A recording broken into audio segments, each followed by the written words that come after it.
they've got a 3-game losing streak of their own, so they've got to try to get things squared away. How do you see the edge here? Obviously, on paper, East is a solid favorite, but how about the psychological edge? I think a big factor, Ken, is the fact that the game is being played under the lights. I know, I think I was the one to break the news to George Jeck, the head coach at Toms River East, that the game was going to be played under the lights. And George says, oh my God, no. He says, the lights, that'll just get South fired up all the more. He's concerned about it. He knows what can happen in these inter-school rivalries. He's watched that North-South game down through the years, and he knows that quite often the underdog wins. I think the lights and the fact that it is a Saturday night game and it's the only game in the shore now is going to excite the ball players from Toms River South. One other factor, Ken, South did not play last week, so they've had 2 weeks now. They've been thinking about Toms River East for 2 weeks. They've been preparing for them for 2 weeks. I would think that the Indians will be very well prepared tonight, and of course that's a concern also of George Jeck. I was talking to George Jeck about a week or so ago, and he told me that he was even going to have secret practices for this game because he didn't trust anybody in Toms River, and I think he's got that that feeling after coaching in Brick. When you used to play Brick, there was always reports that somebody was watching practices. Guys on the telephone wires weren't working for Bell Telephone. They were spying on the practices. And I think George has a little bit of that still left over from the Brick Toms River South rivalry. Normally, Ken, as you know, you and I try to get over and watch the teams practice. The teams that are going to be on television, and of course I called George up and he says, first off, he says, don't bother coming over to watch us practice. Secondly, he said, I don't want to talk to you. He still feels, I guess, that I favor the Indians, and I didn't even attempt to go over and watch them practice. If South should learn something about East, I don't want George to think that I told him. He and I did have some long conversations this week, though, and he's been very cordial as far as sharing with me some of the information to help us put on a good broadcast tonight. But I'm sure that both teams had people watching the other team practice. You like to know what they're doing, and I'm sure both Elias and Jack had a few spies out. It's traditional in these kind of games. Ron, I'll come right back. Right now, the Indians are ready here behind us to be introduced. So I'm going to turn it over to Angelo, and we'll meet the offensive players for tonight's game for Toms River South High School. Thank you, Ken. I have the offensive starting unit with me from Toms River South. Ralph Dosala, number 23, running back. Tom Forrester, number 10, quarterback. Brian Mikowski, 6'1", 165, flanker. Coach Rano, 5'6", 140, tailback. 5'8", 140, running back. Don Lloyd, 5'8", 160, senior running back. Bob Laffer, 5'2", 140, tight end. Jim Zakowski, 5'8", 165, guard. Doug Bohemus, 5'11", 215, tackle. Mike Jordan, 5'11", 210, center. Rob Wheeler, 6 foot, 165, right guard. Carl Soldavari, 6'1", 185, right tackle. Brian Hanley, 6 feet, 175 pounds, senior, tight end. Ron Signorino, 6'1", 165, tight end, junior. Have Sam Elias with us, the head coach of Toms River South. Coach, tonight there's 2 historical events taking place here. Number one, first time you guys are playing Toms River East, and secondly, the lights are finally in. Your team has played on the lights naturally before, but do you find any difference with these lights, or have they been tested and adjusted? Because looking around, every time I looked up in the air so far this evening, just walk around the field, it seems to be a little glare here. I don't know if that's just me or if you realize that there is a slight glare here also. There's a glare like there is every other field, but I think the Board of Education did a super job in obtaining these lights, and I think it's great for the community and great for these kids to play here at night. And it's a great opportunity for Toms River East coming over here to play too. And all 3 schools are going to have a good time, I think, in the future with night football. So far, it's quite evident that Toms River East is not here. There was a rumor around that they were going to practice over at their own field and come here just shortly before 8. I don't know if George Jeck is trying to psych people out or, you know, really what the purpose is over there, but have your players mentioned anything about this or your coaching staff? That's his problem. Okay, Sam, thank you and good luck to you tonight. Okay, thank you. We are ready for this ball game. Toms River East has finally arrived. They are making their entrance, led by, looks like Ed Sarluca leading the team on. That's probably just a defensive unit, Ron. That's what I'd say. I'm not sure exactly what psychology Coach George Jeck is up to tonight, but they evidently the East team practiced somewhere else in Toms River. They certainly haven't made any appearance here at all tonight. This is the first we've seen of them, and I would guess that's the defensive unit, Ken. All right, East, something we haven't seen, the all gray uniforms tonight. Gray shirts, gray pants, blue numerals, and of course the silver helmets. And they don't want to hear you call them gray, Ken. Yeah, it should be silver. That's silver, but it's kind of tough to show silver there on cloth pants. I noticed Nick Arminio there, evidently that those might be the seniors or a mixture between offense and defense, because I do notice some offensive players out there now. All right, so we'll have to wait and see what's going to come off here from East, what they've got up their sleeve as we watch the one unit walking down the field here. One thing, Ken, that's been missing this year from is the pageantry at the Northeast game, and of course this is the first Southeast game. And of course, next week we've got the South-North game, all Toms River high schools. But normally the North-South game is just drenched in pageantry. There wasn't as much last year, and I know that they are attempting to tone down a little of that pageantry. But what we're seeing here tonight, I think, is a little bit of an effort on the part of the East coaching staff and the East football players to do something a little bit different before the football game. I know the fans at one time used to look forward to the pageantry almost as much as they did the game. Angelo has the officials, so why don't we go down to the sideline right now while we're waiting, see what's going to happen here, and Angelo can run down the officiating crew for tonight's game. Okay, Ken. At referee, we have Bill Wadleiter. The umpire is John Zugman. The head linesman is Larry Borenson. The field judge is Ted Zawacki. And the man operating the clock will be Ed Pugh. Back to you, Ken. Okay, thank you, Angelo. Ron Signorino says I'm going to get a lot of letters after my statement on the pregame show about the halftime festivities. I hope nobody misunderstood me that I'm criticizing the band. I'm not, and I agree that Toms River South has a super band, but we're trying to cover all the sports here while we're doing a football game, and that's why I was trying to make a point that my guest tonight is Bruce Mulford. He will be there to talk about the other sports at Toms River South, and I'm sure the parents of the soccer players or the parents of the field hockey players would like to hear their athletes mention or what their team's been doing. So that's what we're going to do at halftime tonight. We will present the band in addition to the halftime interview. And certainly the band is every bit as important as everything else that goes on here tonight at a football game. And we always enjoy listening to the band. And anybody wants to write Ken Turp. Well, we're still waiting to see what's going to happen here. Where the rest of the East team is. And the whole South. Ron Signorino and I don't know. Toms River South is staying in their locker room. We haven't seen any of the Indians come out yet. So kind of an unusual prelude to tonight's game here. The captains, the co-captains for East are out there for the coin flip. However, there are here come the Indians from the opposite end that they usually come on. They're coming from the left end tonight. So we finally got the Indians on the field. Now we got to get the rest of the Raiders squad.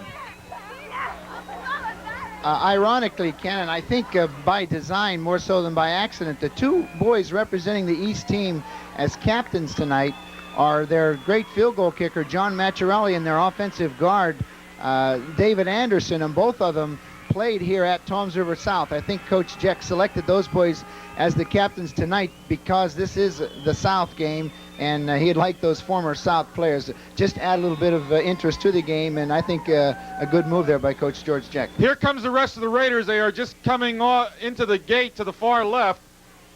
Just saw them coming around the end of the school building. So the rest of the East team is making their way on the field. There you see them coming through the gate right now. And the cheerleaders from East ready to greet them as they come on the field. They're going to wait until this coin flip is over, and then they will make their entrance. Ralph De La Salle is out there for South. And Wooley, the guard, Bob Wooley, number 61. Good. Yeah, Jackson deserved it. So here come the East Raiders now. They're walking on the field. They're not running. Let's see if they're going to go through that banner. Apparently they're going to walk all the way on the field, Ron. Yep. Now they're going to run now. Here they go. Here's the charge.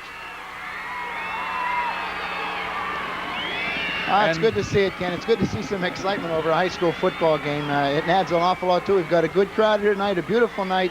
And as you say, historic event. Gulick Field, after 40 or 50 years, I guess, finally has some lights, and the lighting system is good.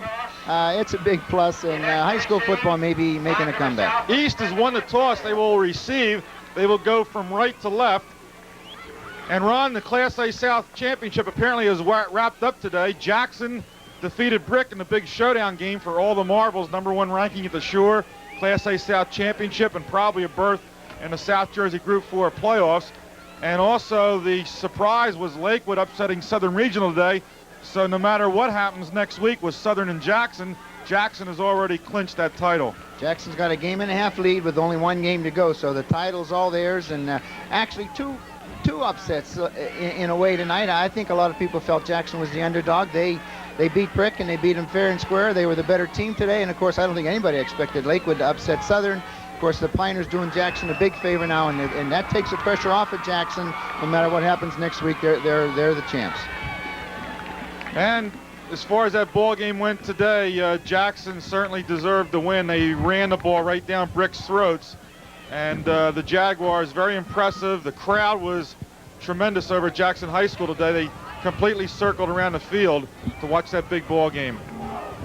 There you see the Raiders taking the field, and we're just about ready to kick off. There's Coach Sam Elias of the Indians going over to join his team. As you see the Indians with the hands raised to start this ball game.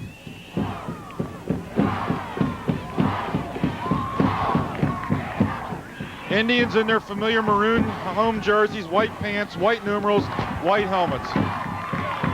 Sam Elias pacing. There you see George Jeck with a hat on, and the striped shirt just went behind his ball players. He has the headphones on. George very concerned about the game. Everybody expects him to win it, and I don't think it will be easy, Ken. The important thing is if Toms River South doesn't turn the ball over and gift wrap a couple of easy touchdowns for Toms River East, as they have been doing for their opponents. If South doesn't turn it over, I think it's going to be a football game, and George Jeck anticipates a very tough game. Here's the kickoff. The game is underway. And it's going to be a good return by the Raiders. Good field position to start this ball game. They'll take over 1st and 10. A big plus for the Indians tonight, Ken, is the addition of Jeff Lawton. I'm sure you remember him from the Cherry Hill West game. Jeff had suffered a neck injury and had missed a few ball games. He's available tonight for kicking purposes, so that should increase and enhance the possibilities of the South kicking game. Nick Arminio, the quarterback, 1st and 10 from the 32. Up the middle they go, and nowhere to go. Indians stack it up. We got a lot of changes, Ron, in these lineups. We'll have to pick them up as they go along. Charlie Tull, 72 at left end. Jordan's the left tackle. Machiarelli will be the right tackle, 76, and Jim Panzini, 56, is the right end for the Indians. 2nd down, 9. And they go to the right half, McIntyre. McIntyre really gets a hole almost to the 1st down, very close, about a yard short. Pickup of 8, 3rd down and 1, Ron. I think you're going to see a relatively conservative offensive attack here. I know a lot of people feel that East is too conservative with their offense. When you've got a great defense, as Toms River East has, you tend to be a little bit conservative with your offense. You don't want to give up that field position or any turnovers. Quarterback keep, got the 1st down. He's up to the 45-yard line. On the tackle for the Indians, number 72, Charlie Tull. Eddie Heffernan, the defensive coordinator for Toms River South, who will be calling the defenses here tonight, feels the #1 priority is to stop the East quarterback, Nick Arminio. Arminio, a good passer, a good runner. You saw him right there, and they feel that he'll sprint out and pull the ball down and run with it. So they're looking at Arminio real hard. McIntyre, the ball carrier, picks up a yard, and on a tackle is Doug Palhemus, number 77, a tackle. Palhemus and Jordan playing that left tackle position for the Indians. That's 2 plays in a row now, Ken, where on first down, East had no luck. The last time they had a 2nd and 9 situation. Again, they have a 2nd and 9 situation. The last time, of course, they had that big 2nd down play where they made 8 yards. So it does put a little bit of a pressure on the offense, and they've got to come up with a big play here now on this 2nd down. Wing to the right. He goes in motion. Well, he sets up as a wing to the left now. And Arminio on a keeper play, and he is hit hard at the line of scrimmage. Maybe picked up a half a yard on a play as the Indians come up very quickly on defense. Brewitt makes the tackle, number 32. No gain. Here's a replay, Ron. I think this is a run all the way. Let's watch now. Arminio gets the ball. You see, he makes a little fake there, and he sprints out, never really intending to run the ball. South contained very well. Brewitt held his ground, stayed at home very well, did not buy the fake. And, of course, no gain on the play. He's confronted now with a big 3rd down and 9 situation. Chiarella goes as the flanker back this time to the far side. Sal Chiarella, number 21 for East. And here's the pitch back coming to the near side and dumped. And here's Palhemus, 77, making the big play on McIntyre. Doug Palhemus, 6 foot, 220-pound junior tackle. He was the starter at the beginning of the year, got hurt. Now he's back in there again. He makes the big play. Here's the replay, Ron. A relatively conservative play when you consider it's 3rd down and 9. It's just a power sweep. Arminio leading. The play was caught from behind. Palhemus made it through a gap there and caught the play from behind. Here's the punt now. Machiarelli with a little wind at his back. Machiarelli, short punt, just across the 45 and rolls out about the 42-yard line where the Indians get good field position for the first time in offense tonight. Of course, Ken, people who've been following the Toms River South Indians know that the first quarter has been a nightmare for them. Coach Sam Elias and his staff have worked very hard on that the past 2 weeks. They've had 2 weeks to prepare for this game, and they just want to get through the first quarter. One way or another, they want to get through the first quarter. They'll be glad to get through it with a 0-0 score. This is a break for South. Machiarelli shanked that kick, even though he had to win at his back. It was a short kick. South takes over now in very, very good field position. All right, Indians in a split backfield. Flanker to the near side. The quarterback is Forrester, Tom Forrester, number 10. He's pressured, and he's going to be sacked. Back at the 35-yard line is where he went down. Big loss. Second down coming up, long yardage. Ken, I think this is going to be the interesting time is when the South offense is on the field and the East defense is on the field, because this is the big question mark. East defense is great. South's offense has shown spurts of doing well, and the key here will be, can South move the ball and not turn it over? So let's watch real close what happens when Toms River South has the football. Forrester goes back to throw. He's being rushed. Screen pass. Here it goes. And they got an opening for Lloyd, Donnie Lloyd. And he's into Raider territory, knocked out at the 45-yard line. Big screen pass to Don Lloyd, number 33. Toms River East anticipates Toms River South throwing a lot of passes tonight. This middle screen is an important play. Of course, the strategy that East is going to employ is to get good pressure, get the good pass rush, and a play like that middle screen stops that. Now those linemen aren't going to rush quite so hard because they're going to always be wondering, is it going to be the screen again? Forrester hands off to Lloyd. Lloyd fighting for 2 yards, maybe 1 yard. And getting up off the bottom is Mark Schiavo, number 51, the inside linebacker for the Raiders. We got the Schiavo brothers teaming up. 47 is Chris Schiavo, 6 foot, 200-pound junior, and 51 is Mark Schiavo, 5'11", 175-pound senior. They are the inside linebackers in that 4-4 defense. Jim McGarry, number 80, is the outside linebacker on the right side, and Jim McIntyre, 30, is the outside linebacker on the left side for the Raiders. Forrester to throw. He's rolling out to the left. And he's got him in. He's got it completed for first down. Brian Biankowski, the receiver, knocked out of bounds by Bob Scott, number 8, the safety man for the Raiders. 1st and 10 for the Indians. And Ron, that ball looks to be at, what, the 31? About the 31-yard line, 1st and 10. I think everybody knows who's at the ball game here tonight. South's game plan is to throw the football. They anticipate throwing the ball 25 or 30 times. Toms River East knows that. It's going to be interesting to see if they blitz 7 people or drop back with a bunch of people and play some zone defense. Biankowski flanked to the near side, and they go straight ahead. Ralph De La Salle, the fullback, and he's ridden down by McGarry, number 80, the linebacker. Jim McGarry, number 80, made the stop for Toms River East. South has made 2 first downs on this drive. Interestingly enough, all 3 times their first down play was unsuccessful, just as the first down play was unsuccessful for Toms River East. So neither team having any success so far tonight with their first down attempts. Biankowski splits now way to the left side. Everybody else in tight. Fumble! Looks like South fell on it. Forrester dropped it, and the up back fell on the ball. That's Lloyd, number 33, on the recovery.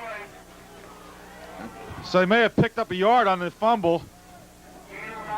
It's going to be about 7 to go. 3rd down coming up. Biankowski goes wide to the far side, and Ron Signorino in place of Hageman at that other end position is to the near side, number 15. Forrester wants to throw. Down the hash mark, hits his man. He's got a completion. Brian Hanley, number 88. And that should be another first down for the Indians. And the Indians are on the move. 16-yard line, 1st and 10. And this was exactly what George Jeck was afraid of. He did not want South to get out in front. He did not want them to have any success in the first quarter. South has not been in any of their last 5 ball games. And Jeck, of course, felt that if South does have some success early, they're going to be awful tough to stop. They're going to get that momentum, and that's exactly what's happening here so far tonight. Phil Lidlow in at the running back position. He gets the call from the right halfback position, goes straight ahead, picks up a yard. Let's run down that front 4 for Toms River East. On the defensive end on the left side is number 59, Dave Morris, 6'2", 205 senior. Next to him is Chris Schultz, number 56 to tackle, 6 foot, 205. He is a junior. Jim Verderosa is number 77. He is one of the tackles, 6 foot, 205. He's a senior. And Ken Hooper, the standout defensive end on the right side, 6'1", 208, and he is a senior. That's the front 4 for the Raiders. They shift out of the eye with Biankowski going wide to the far side. Pitch out to De La Salle, coming to the near side. And he's going to go down, tackled by McIntyre, number 30. Bob Scott, the safety, came up, number 8. Picked up about 3, 2nd and 7. Similar pattern, Ken. First down, unsuccessful. 2nd down, very little success. South's been able to convert the big 3rd down play, and of course they've got a 3rd and 7 situation now. Apparently they're going to probably throw the ball. They've got the wide side of the left. Forrester is a left-handed quarterback, so he'll undoubtedly be sprinting to his left. Biankowski all alone out to the left. There's a handoff to Lidlow. Not much of a gain, maybe a yard. Field goal team coming on for the Indians. 4th down. They need about 5 yards for a first, so they'll go for the field goal here. And that was a trap play that South tried there, Ken. I anticipated pass. They came back with a trap play. It's been their most successful running play all season long. And we had mentioned earlier, Jeff Lawton, an excellent field goal kicker. You might remember he kicked 2 in the Cherry Hill West game to win the first game of the season for Toms River South. Lidlow's the holder. It's up. It's good. Distance run. We got to take a quick break. We'll be right back. Ball spotted on the corner. 2-minute, 25-second mark of the first period. Ron, it's been a long time since the Indians have enjoyed a lead. That's the first time that they've had the lead this year, Ken, since the opening ball game of the year against Cherry Hill West. And I think it's a big factor. If you look at the South sidelines, if you look at that team out there, they sprinted out. That kickoff team sprinted out on that field. I think it's a big thing for them. And, of course, Toms River East, I think, better have a good offensive series right now. They've got a little bit of a win behind their back. And I think it's important now that they move the ball and have some success here. They're really going to be in a dogfight. Looks like the Slevin brothers back, Pat number 28 and Joe number 42, to return this kickoff for Toms River East. It's going to Joe's side of the field. Here goes Slevin. And finally down Looks to be at about 27 or 28 yard line. 1st and 10 Raiders, trailing 3-0. I'd call that a tie between those specialty teams there. The kickoff team likes to trap him inside the 20. The return team likes to get the ball out beyond the 30. And here the ball is on about the 27 or 28 yard line. So that's kind of a tie. East will put the ball in play. Reasonable field position, nothing great. Ball's on the right hash mark, wide side of the field to the left. Dave Morris, the center for East, number 59. Arminio coming to the near side on a keeper. Turns it inside. He's got a hole. 1st down for the Raiders. Nick Arminio, the quarterback, on the keeper play. Finally tackled by Forrester, number 10.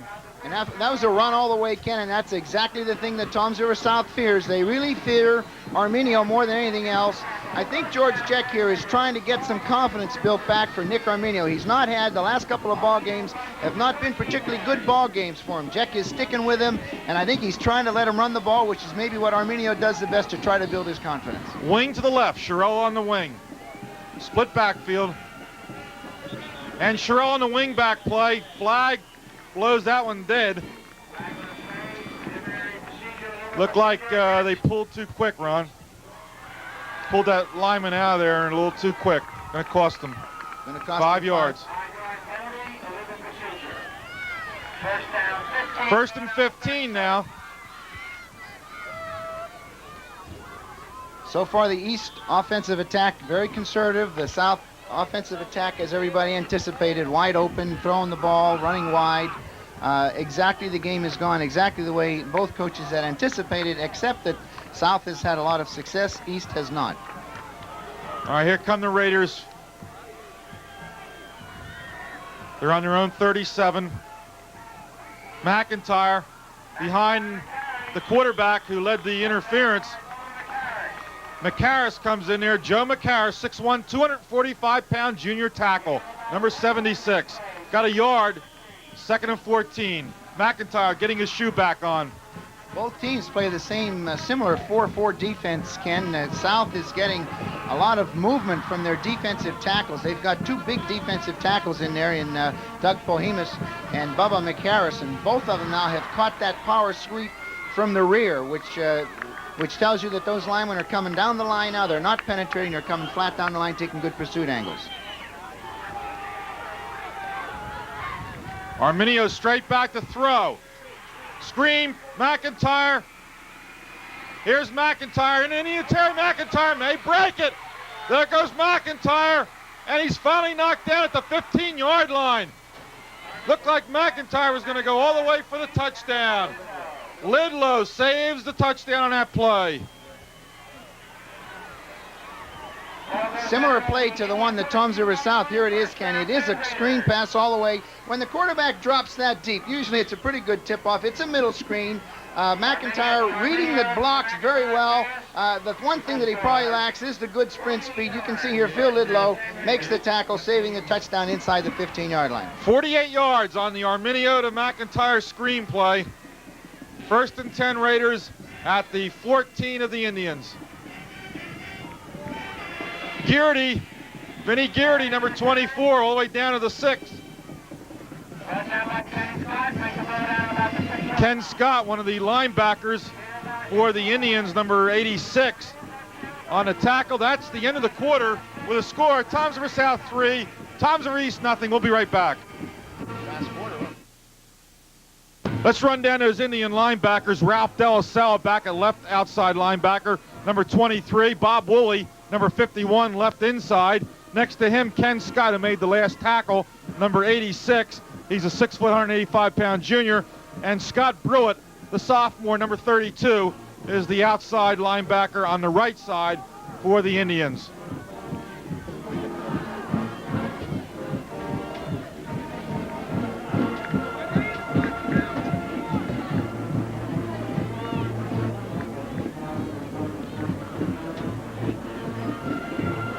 And the secondary for Toms River South, Forrester, number 10, is one of the corners. Don Lloyd, 33, is the other corner, and Ron Signorino should be the safety, number 15. He is. There's Tirella. They ran out wing-back play, reverse, Ron, the one they wanted to run before when the penalty flag stopped. This time they get the touchdown. Sal Chiarella touchdown for Toms River East. 6-3, Raiders lead. That's that misdirection play. Brick Township runs that an awful lot. It's a little bit of a gamble because the goal line defenses generally do penetrate. On the other hand, it's easy to make the trap. Here it is. There's the run back. There's the trap play made by number 74. Ken Hooper, the offensive tackle, making that big trap block, springing the ball carrier for the touchdown, and went in easy for the touchdown. East in the lead. 6 plays, 72 yards.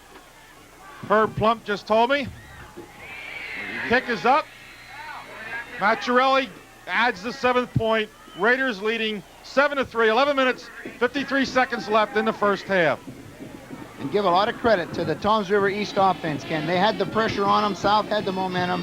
East had to move the ball, and they certainly did. Of course, the big screen pass, 45-yard play to Jim McIntyre was the big play. But still, East did look good. They kept their composure. They didn't make mistakes, and it was a big drive for them. Now, it'll be interesting to see what this does to Toms River South.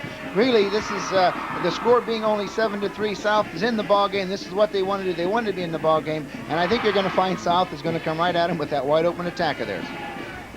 Machiarelli will kick it off for the Raiders, number 54, John Machiarelli, the tackle. Lidlow is the deep man for the Indians, Ron Signorino to the far side, and to the near side, looks like Scott Brewitt.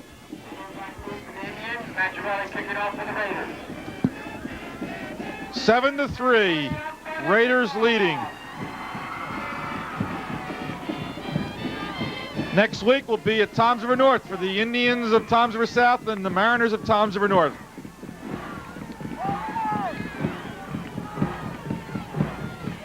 Machiarelli waiting for the signal. Here we go. High one. Back to the end zone goes Lidlow. He's going to run it out. And that's right. Official finally blew the whistle. And they can't run that ball out, so the Indians take it 1st and 10 at the 20. High school football, once the ball on the kickoff breaks the plane of the goal line and goes into the end zone, there's no choice, not like college or pro where they do have the opportunity to bring the ball out. As soon as the ball breaks the plane of the goal line, the official blows it dead, and of course the ball comes out and is spotted on the 20-yard line. All right, slot formation, Signorino in the slot. In the backfield, they send Lloyd in motion. Forrester trying to get around the heat. He can't do it. They shot the end through there, and he nailed him. Dave Anderson. I think it was Schultz, 56. Well, let's see if we can tell in a replay. South puts the motion in the opposite direction. No, it was the end. The end. South puts the motion in the opposite direction. Of course, this is Eddie Sarluca said that in order for them to win the game, they had to get 6 or 7 sacks of the South quarterback Forrester. That's the 2nd sack so far tonight. So we'll see if East reaches their goal of 6 or 7 sacks of the South quarterback Tommy Forrester. 2nd and 20. And they go up the middle and nowhere to go at all. The wind is now blowing that way, isn't it? Lloyd, the ball carrier. And again, McGarry in there, linebacker, number 80. Ken, I think the wind looks like it may have shifted. It's not a major factor, but it does appear to be blowing in South's face now, and they're confronted here with about a 3rd and 18 situation, so they're in a real big hole. They need to make a real big play here, and of course the odds are that they aren't. There's a quick kick.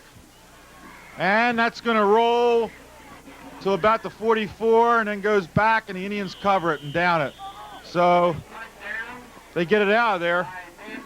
Biankowski on the coverage. 1st and 10 for the Raiders at the Indian 43. It was an excellent call, Ken, and an excellent strategy. Unfortunately, they didn't get the good roll. Normally on the quick kick, you kick the ball a little bit low, it goes end over end, and you get that good roll. South executed the play very well. They didn't get the good roll, unfortunately. So East is going to take over here in very good field position. See if we can get some of those offensive linemen. Ken Hooper, the right tackle for East, number 74. Dave Morris is the center, 59. Number 66, Chuck Sigler, the right guard for the Raiders, 5'11", 206. He's a junior. And we should have John Machiarelli at the left tackle, 54, and Dave Anderson, number 60, the left guard for Toms River East. Number 24, Vinnie Gearity, the ball carrier. And he is tackled by Signorino and Paul Hemus. Picked up about 2 or 3 on a play, called 2nd and 7. And it is, you said, Ron, Verderosa, number 77, in there on offense. At the left tackle position, left offensive tackle, Jimmy Verderosa. He's a good one. Only a junior.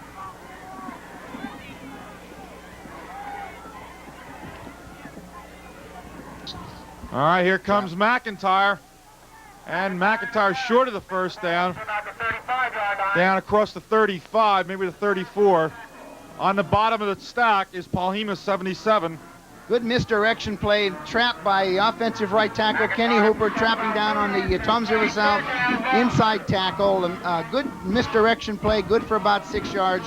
They're trying to slow down the South pursuit now, and they're in good position with the 3rd and 2 situation. Mike Jordan in for Paul Hemus on that front 4. Slevin is flanked to the near side. And there goes Pat Slevin, the ball carrier, and he's got a first down. Brought down by Scott Brewitt. Brewitt on a tackle, the linebacker on the right side. 1st and 10, Toms River East. Pat Slevin running very aggressively up behind that good one-on-one block in there by Jimmy Verderosa at that offensive left tackle spot. And right now, Toms River East is dominating the line of scrimmage, Ken. The ball's on the 27.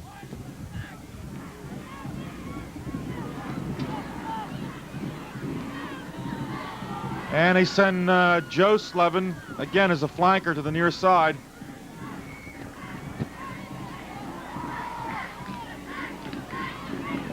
And McIntyre, the ball carrier, picked up a couple yards. Let's go down to Angelo. Ken, I don't know if anyone here or if you've realized it yet, but the clock is not operating. It broke right at the beginning of the 2nd quarter, and it's stuck on 11 minutes and 53 seconds. I spoke to one of the maintenance people here, and they're trying to work on it. They thought it was at the controls first, but now they think it's right up in the clock itself. They've assigned the timekeeper over to the far sideline. He's keeping time by hand. Back to you, Ken. All right. So we have to guess at what's going on as far as time goes here. We got a 2nd and 9. Arminio wants to throw. Going for the long one in the end zone. Flag on a play. Is that going to be interference on Lidlow? Or is it going to be offensive interference? It is going to be offensive. So he's trying to hit Sal Chiarella, and Chiarella gets called for the offensive interference. Watch the replay. I think you'll find he does push off, Ken. Right there. I think Chiarella does push off there a little bit. Lidlow certainly seems to think so. The referees certainly agreed. And that's a tough penalty on the offense, because not only is it a 15-yard penalty, but it's also a loss of a down. So this will go now to 3rd down and about a 24 situation. Paul Hemus reports back in for Jordan at the tackle position for the Indians on defense.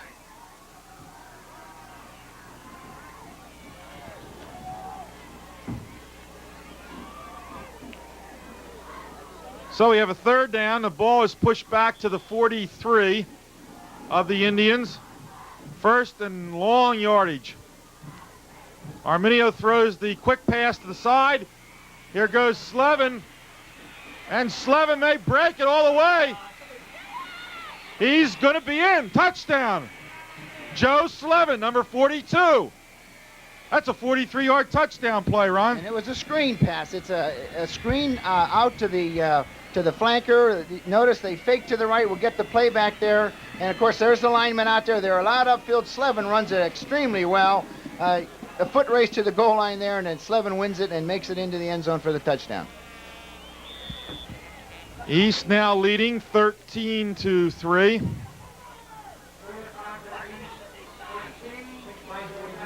Six plays, 43 yards.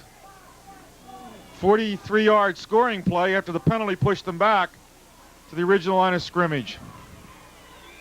Well, he hits that wrong, doesn't he? Machiarelli very strong on a kick. 14-3, Toms River East. One thing I noticed on that also, Ken, if you notice, like a lot of the teams are doing nowadays, the East extra point team lined up off to the side except for the snapper, the holder, and the kicker. And South did not go out there and adjust with them. I'm sure George Jeck saw that. And the next time, if there is a next time, I think you'll find that ball snapped. They'll throw it out there unless Toms River South begins to adjust and move on out there with the bulk of that East team that huddles off to the side. Yeah, that was yes. Yeah, that's considered a foul. Yeah, that touchdown, boy, we're just discussing it, whether it was considered a pass or not, and it was a forward pass. So 43 yards, Arminio to Slevin on the pass play for the score. Lidlow is the deep man again for Toms River South, and Signorino to the far side, and Brewitt again to the near side. Machiarelli ready to kick. South needs a big play here, Ken. They need some good field position because they're getting a little bit too far behind now, and they've got to establish some field position. One of the up men takes that ball. McDonald, the ball carrier. Mike McDonald. And he's going to be up to about the 30, right on the 29-yard line. 1st and 10 Indians. Important series of plays now. South has gotten behind 14-3. I think it's important here now that they reestablish themselves and have some success. South is going to have to throw the ball primarily tonight, but it is important that they do execute some running plays to keep that East defense playing honestly. All right, now they shift into a slot with the wing back in the slot, Signorino. Tailback gets the call. Lloyd. Not much of a hole. 4 silver jerseys in there on a stop for the East Raiders. Picked up maybe a yard. 2nd and 9. Billy Rankin, the Toms River South offensive coordinator, realizing that it is important to try to establish the running attack. South has not had a whole lot of luck on their first down plays. They picked up about 3 on that play. They're confronted now with a 2nd and 7 situation. Biankowski to the near side. Split backfield. Now they send Lidlow in motion. And Forrester wants to throw. He's going long to Biankowski. He's got him. And it's out of bounds. Rule him out of bounds. Gearity on the coverage. Vinnie Gearity covering. Biankowski had the height on him. He caught the ball, but they rule him out of bounds. Yeah, I would say if South can isolate Biankowski on Gearity, there's a tremendous mismatch there in size. Biankowski standing about 6'2", Vinnie Gearity maybe only about 5'6", and that's exactly what happened there. Biankowski reached up, and he was just too big for him. He's a great receiver. He's got great hands. Unfortunately, he did come down with 1 foot out of bounds, and of course the whole play is called back. 3rd and 7 for the Indians.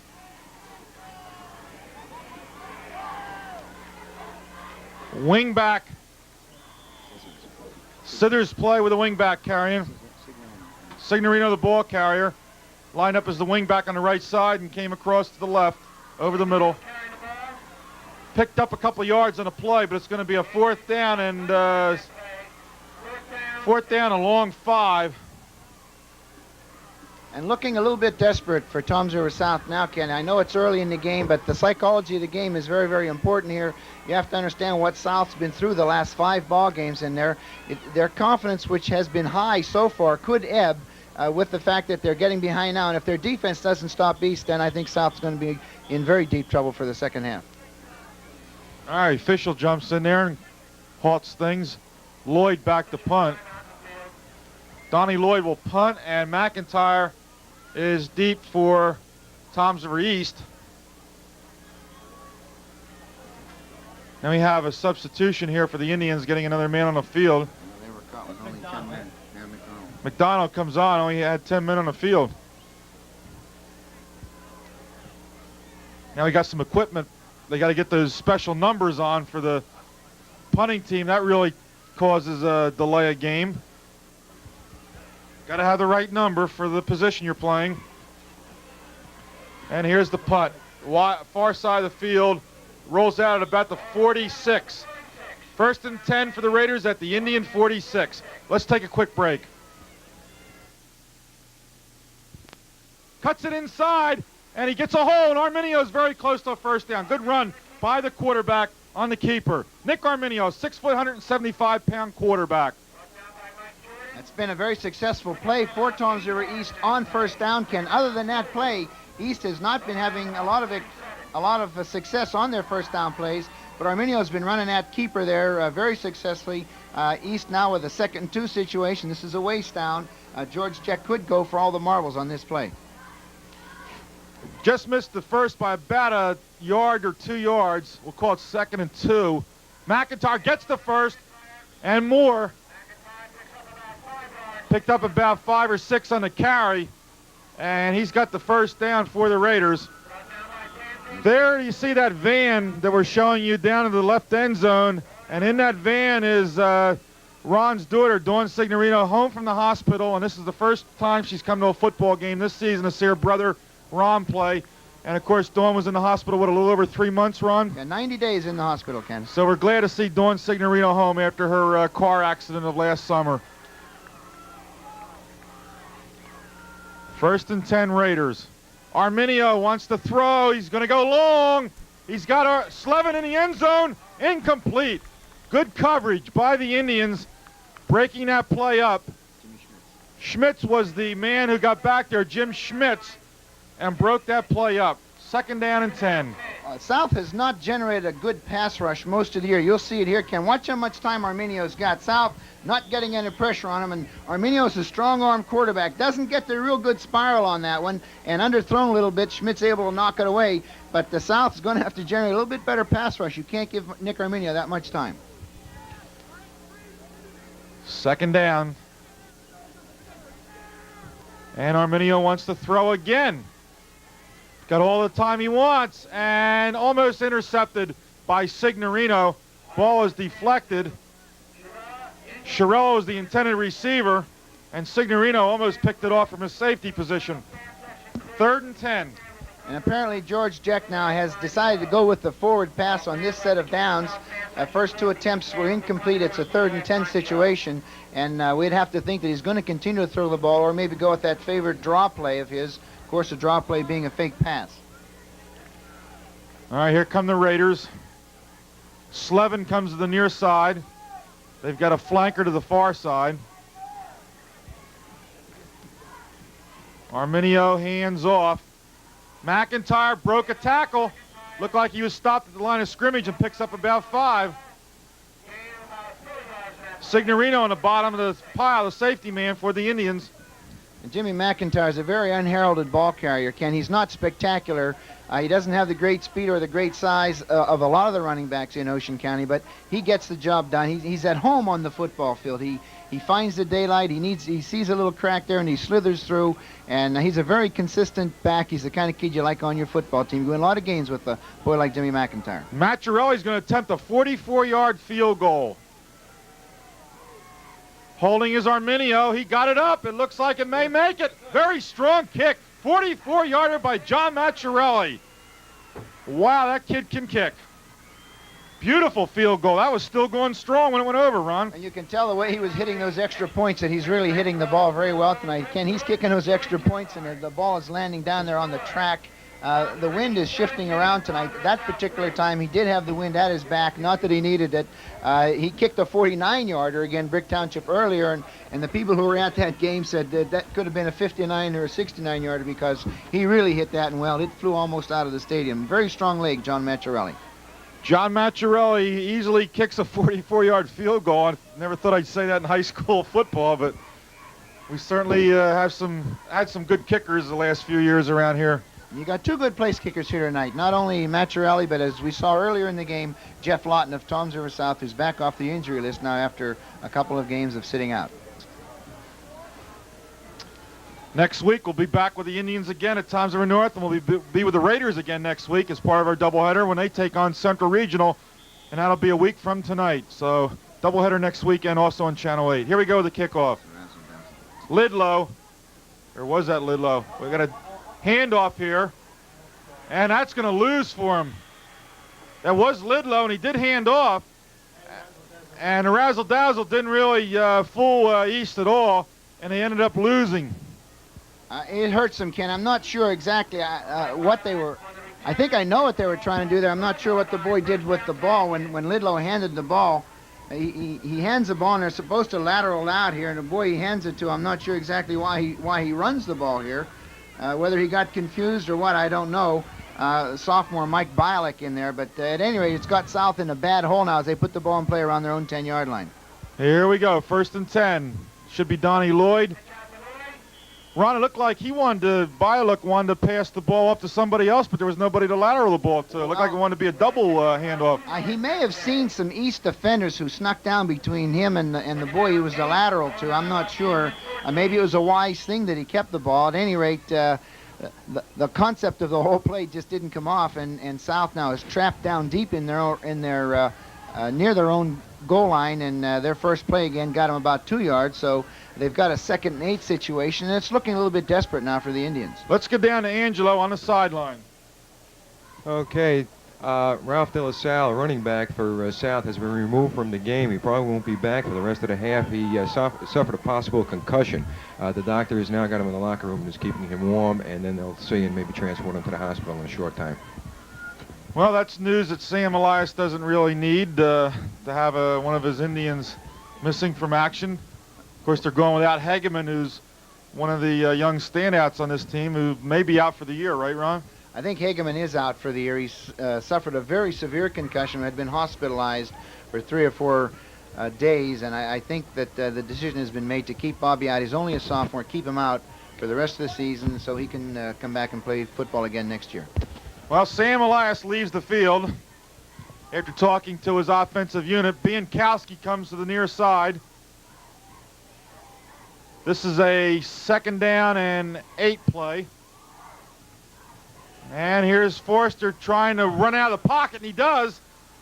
And he cannot, well, it's going to be close, but I don't think he made a 1st down, Ron. I think he's within about a yard, but it looks like he's about a yard short. But a nice play by Tommy Forrester. He was pressured from the outside, and he just stepped up inside, found some daylight, and turned a potential 7 or 8 yard loss almost to safety into a nice solid 6-yard gain in South now with a 3rd and 1 situation. Bob Laffer is in there, a junior, number 80 for the Indians at one of the receiver positions for Toms River South. Bob Laffer, number 80.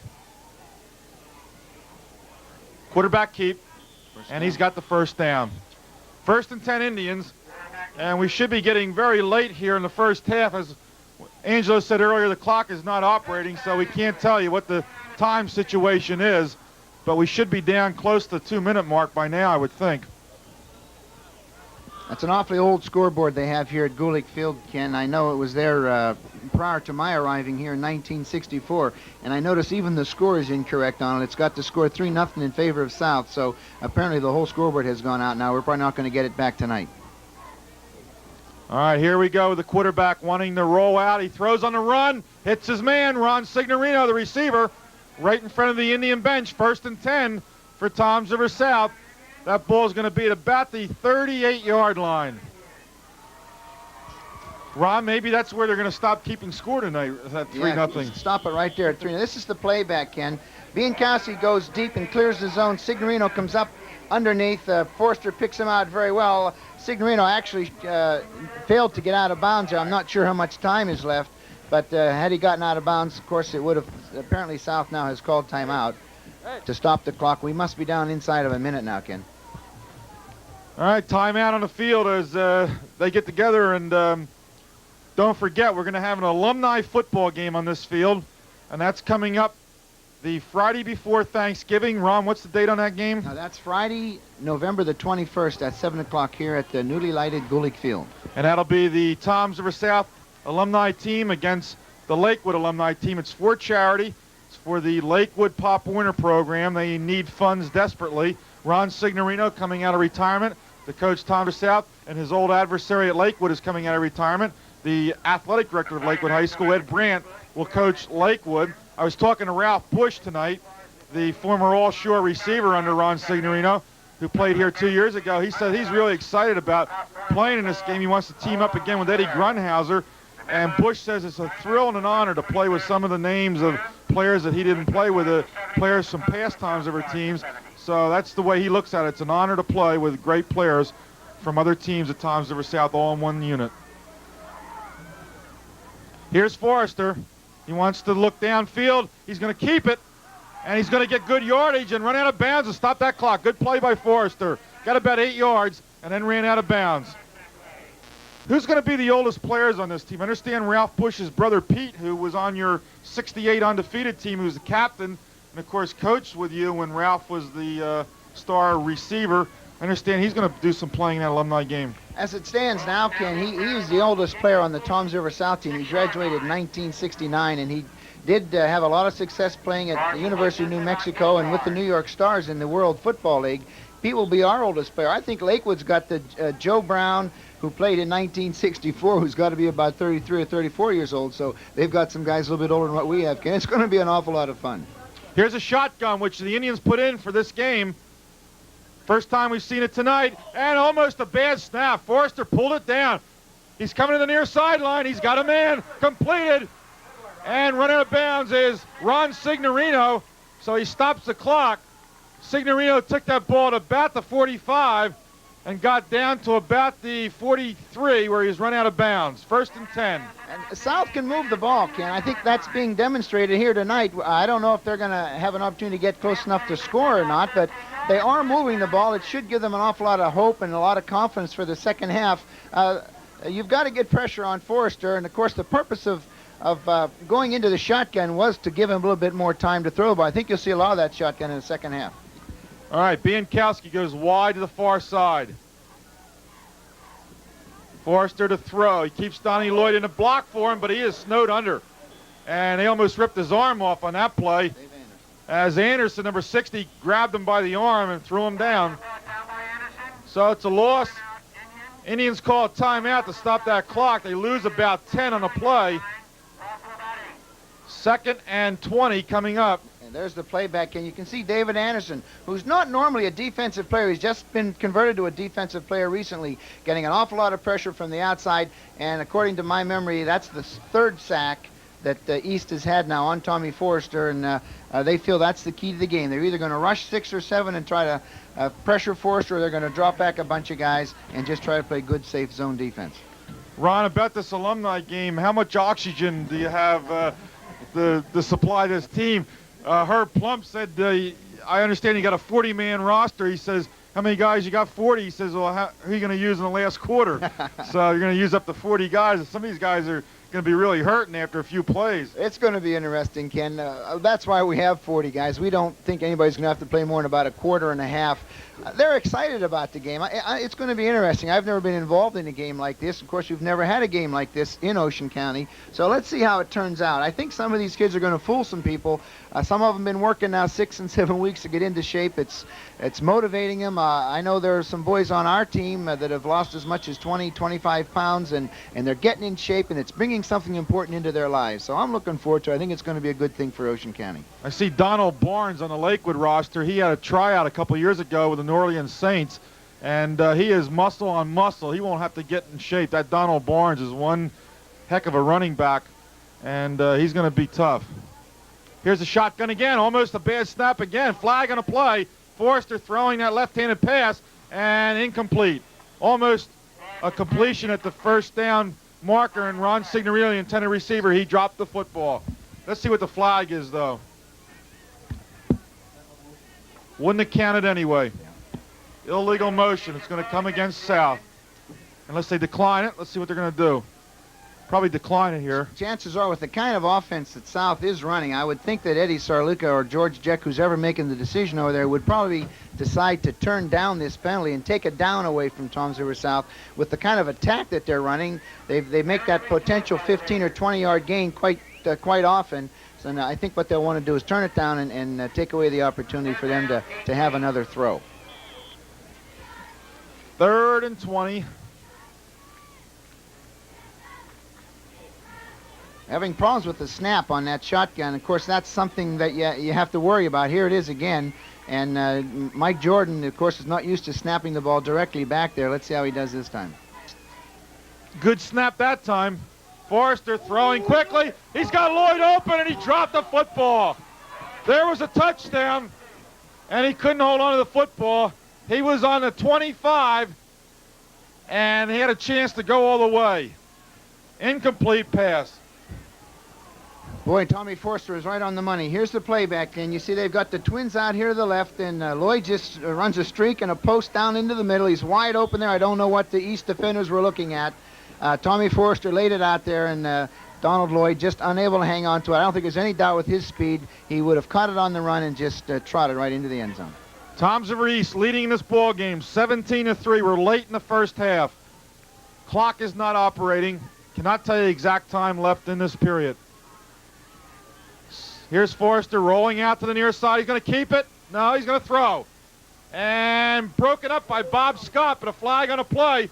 The receiver was knocked down, Biankowski. Now let's see if they're going to call interference. They are, interference. There was a defensive man tangled up with Biankowski that was not Scott. Scott was free, and he was the one that broke up the pass.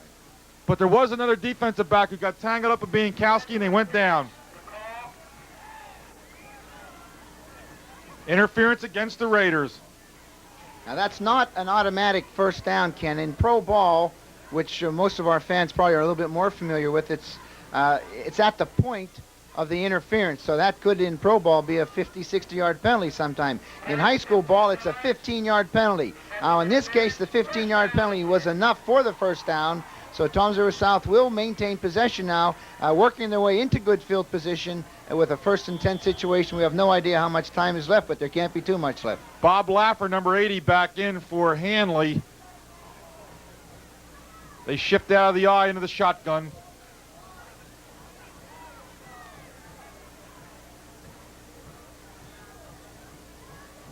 Good snap for Forrester.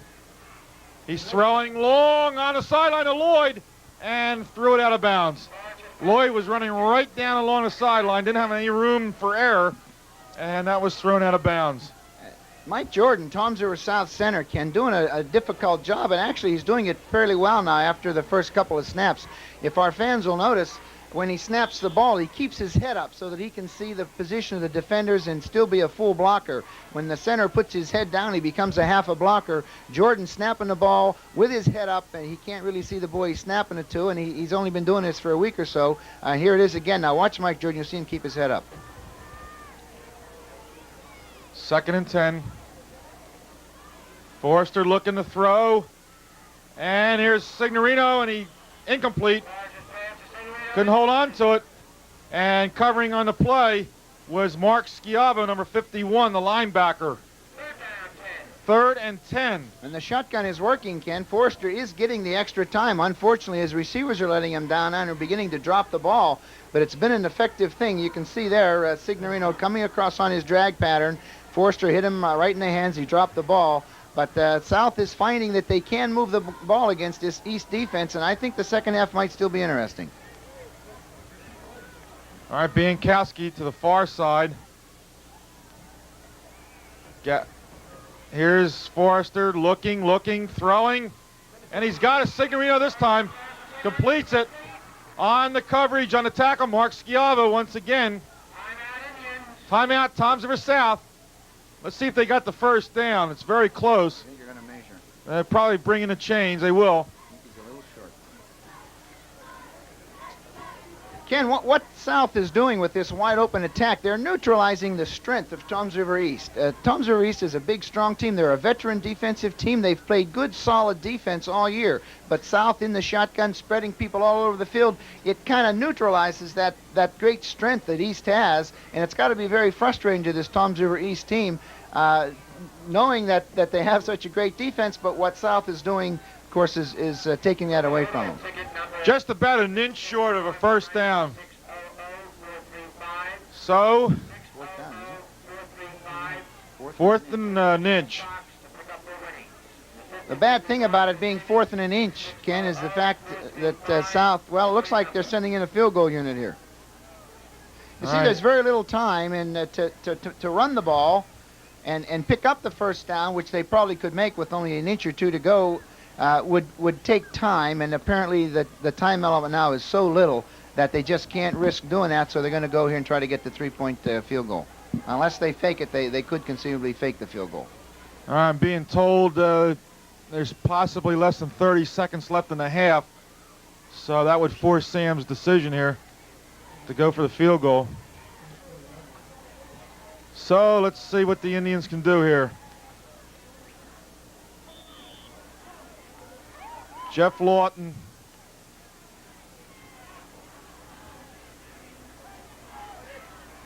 They get it down, and he gets it up, but it's going to be short, way short.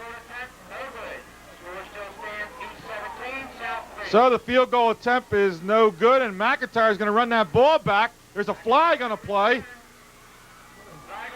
Indians were walking off the field. McIntyre started running that ball back. Yeah, sometimes you forget the field goal really isn't much more than a punt, and it can be returned. Of course, Toms River East was very alert there. Jimmy McIntyre, very smart football player, and Sal, unfortunately, he ran it to the same side where the South team was walking off, so there were a lot of South kids in front of him. But you got to stay alert on those field goal attempts. That's just like a punt. Well, the coaches of South coming down, so that gives you an indication just about the halftime here.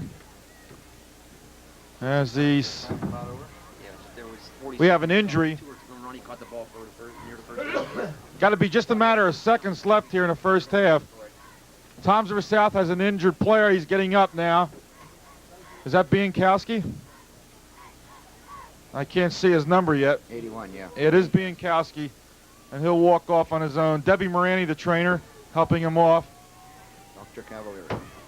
And the doctor is down here, Dr. Cavalier. Yep. So they walk him off. Clipping was the penalty, and we'll be right back. Here's the penalty for the clipping against East on that return of the field goal, which was way short, field goal attempt. So let's see, East gets off one play. That should just about do it. We're guessing, but let's see what happens. 1st and 10 for the Raiders, and they have the ball at the 30-yard line. And that may be it right there. Not even enough time to run a playoff. So that's the end of the first half. Let's very quickly recap. Sal scored first. Jeff Lawton, a 30-yard field goal in the first period with 2:45 left. 3-0 Indians, but then East came back in the second period. Sal Chiarella, a 7-yard touchdown run, made it 6-3. Machiarelli's kick, 7-3. East took the lead. Then Joe Slevin took a pass from Arminio and went on a 43-yard play. Machiarelli's kick, 14-3. Then a Machiarelli field goal, 44 yards, 17-3 is the score. East leading South at the half. Ron, quickly, summation, then we'll go to the Toms River South band. Well, the East line, of course, is dominating the offensive line. They've been able to run against South reasonably well. They got off to a little bit of a slow start. South took the 3-0 lead. But then East asserted itself, particularly its strength there at the line of scrimmage, and they've been able to dominate the line of scrimmage. South, of course, has opened up their attack, and they're trying to take away that East strength by spreading receivers all over, going to the shotgun. It's working well. I think you'll see South moving the ball in the second half, but the question is how are they going to stop this East offense, which geared up an awful lot of momentum there in the second quarter. Okay, so that's it. First of all, I got to commend you on the beautiful lighting system you have here at Golick Field. Well, we just made it. We just made it last night about 6:30. They flipped the switch and everything worked out well. We're very happy with them. I think they're good. I've had a lot of nice comments from different people. We're very happy with them. It was a long wait, but well worth it to get something like this. It sure was. But as you can see tonight, we have an outstanding crowd. The kids enjoy it. Look at the band right now. They're really putting on an extra special show because of the lights. I wanted to get you on here at halftime to maybe talk a little bit about the other sports. We cover the football, but the other sports don't really get the headlines. And how about filling us in on what's been going on here at Toms River South besides football during the fall? Well, let me start. Our boys cross-country team always does an outstanding job. They took the Shore Conference Group Championship last week. Our girls cross-country did well. As of yet, they haven't received any awards, but as usual, they come through. Soccer started out full blast. Towards the end, they had a few bad games. They had 2-3 losses in a row.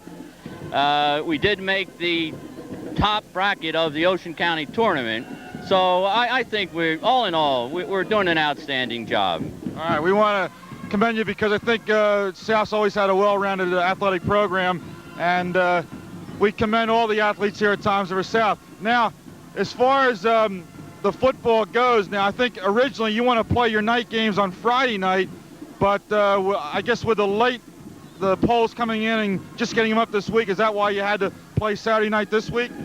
Yeah, what we're going to try to do is between the 3 high schools in Toms River is Don Musselman and Bill Lundy and I will get together and try and work the schedule out so that at no time will we have 2 or 3 home teams playing a night football game or field hockey or soccer.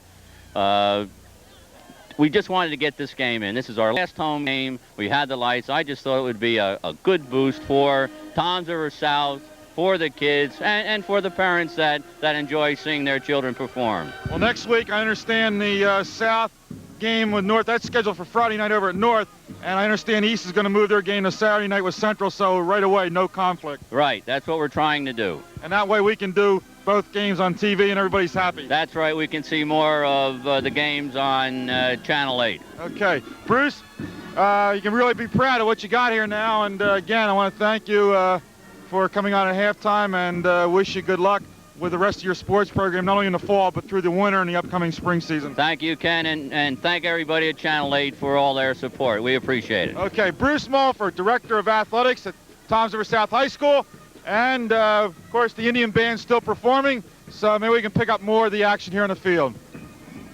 Okay, thanks, Bruce. Okay, Bob.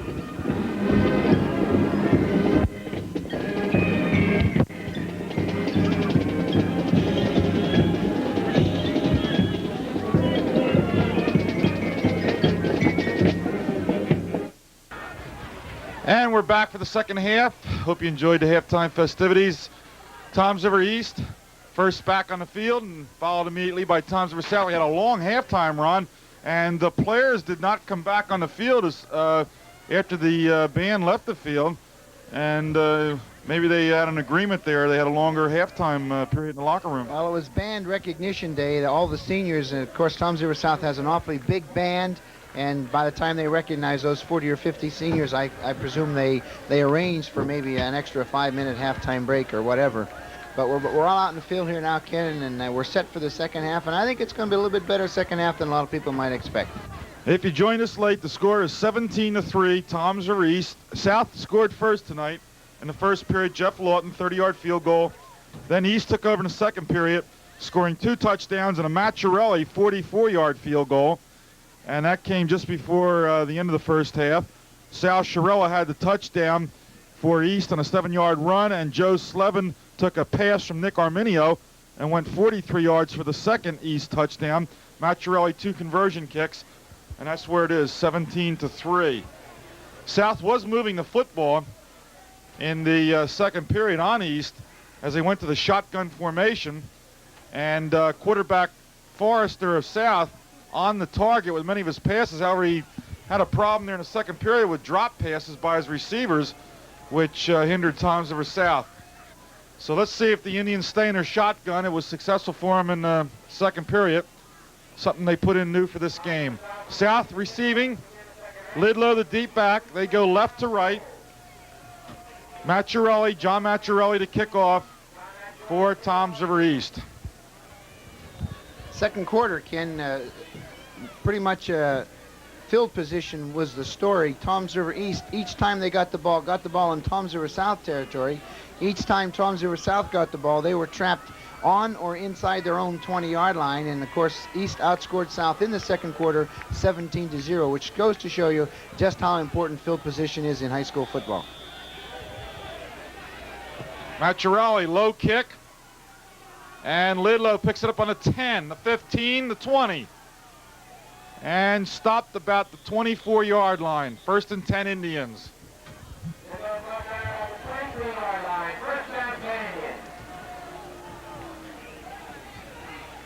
Toms River East Specialty Unit doing a fairly good job there, stopping South on the 23-yard line. Toms River South now will go to work, trailing 17-3, putting the ball in play on about their own 23-yard line. Important set of downs coming up for South. All right, they line up. Now they're going to shift. Let's see if they go into the shotgun. No, Forrester's going to stay in their center. Pitch to the tailback, coming around the side, Donnie Lloyd. And Lloyd is finally hit hard by Slevin. Joe Slevin on a tackle. Pickup of about 4, 2nd and 6. That's one of the better first down plays that South has executed, Ken. They're moving the sticks now. Yeah, they're giving them a 5-yard gain. It's a 2nd and 5 situation, and it's important that South get something moving on the ground. We know they're not going to move the ball consistently against that bigger, stronger East defense, but if they can get some yardage on the ground, it's going to make the defense play a lot more honest. Biankowski, the flanker, the far side. Hanley and Signorino, the ends. They get a nice hole, and then it was closed very quickly. About a 3-yard gain on the play by Lloyd. 3rd down, and call it 3. That's the little cutback trap that South loves to run. I thought they got a little bit more on it than they did. I guess they give them about 2.5 yards, so we've got a 3rd and 2.5 situation here. And, you know, it's a tough call here for the coach because it's a good bit to get on a run, and yet not enough that you feel you have to take the risk of throwing the ball. They shipped out of the eye. There goes Biankowski, the far side. And the left half gets the call, picks up about a yard short of the first down. Lloyd, the ball carrier. Getting up off the bottom is number 51, Mark Schiavo, the inside linebacker. They are going to measure it.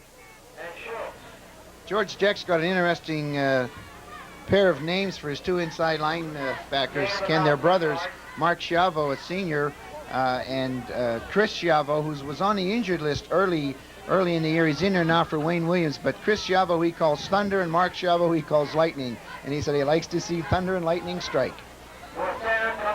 Well, it's going to be a 4th down for the Indians. They trail 17-3. Indians are going to go. They send in a play, and here they come, going for it in their own territory. So if this backfires on them, it could be a big play. Official timeout.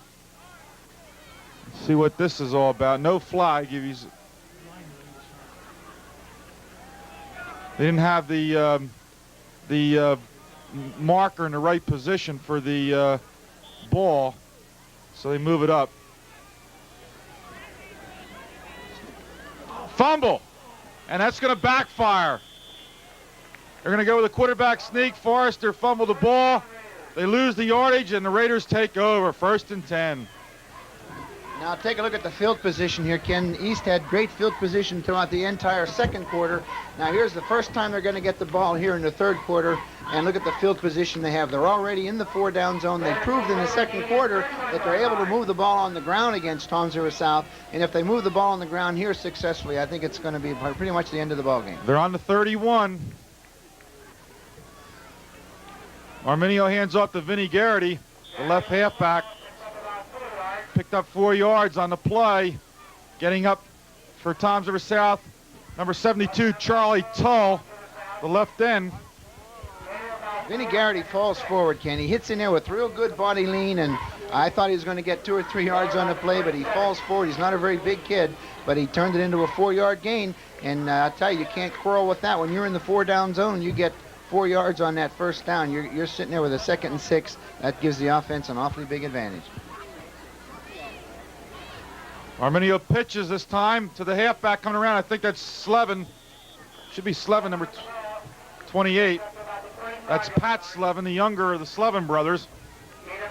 Got about 2, 3rd and 4.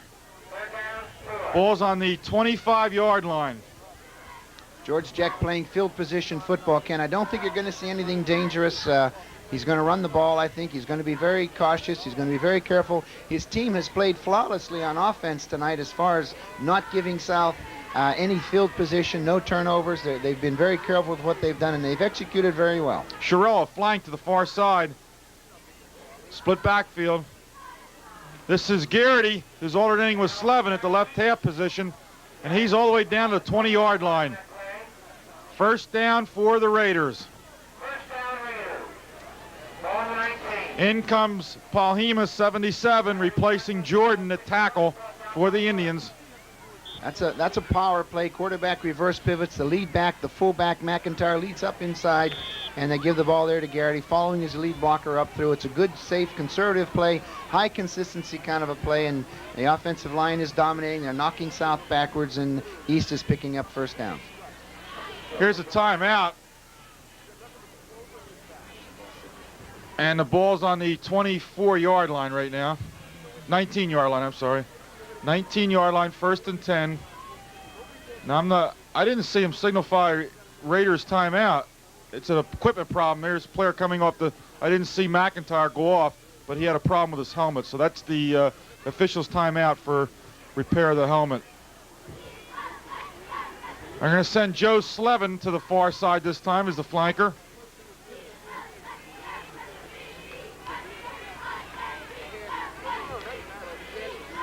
Looked like they went before the ball was snapped. There's the flag. McIntyre was the ball carrier. McHarris made the stop for the Indians. That flag came awful late.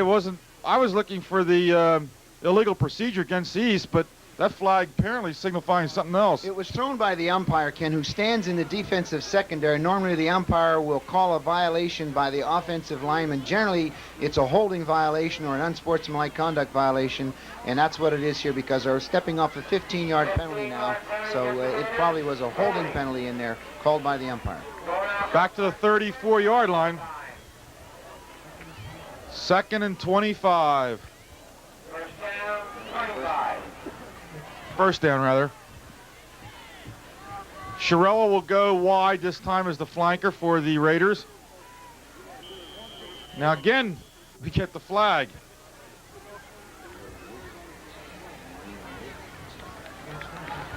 Now the officials are taking over the ball game here. And they're going to march off another 5 against the Raiders. So now the ball's back at the 39. First down, 30. Didn't line up correctly.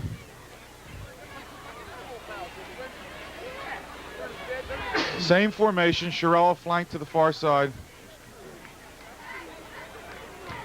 Arminio looking to jump pass, but he pulls it in. Gonna run, and a good defensive play by the Indians.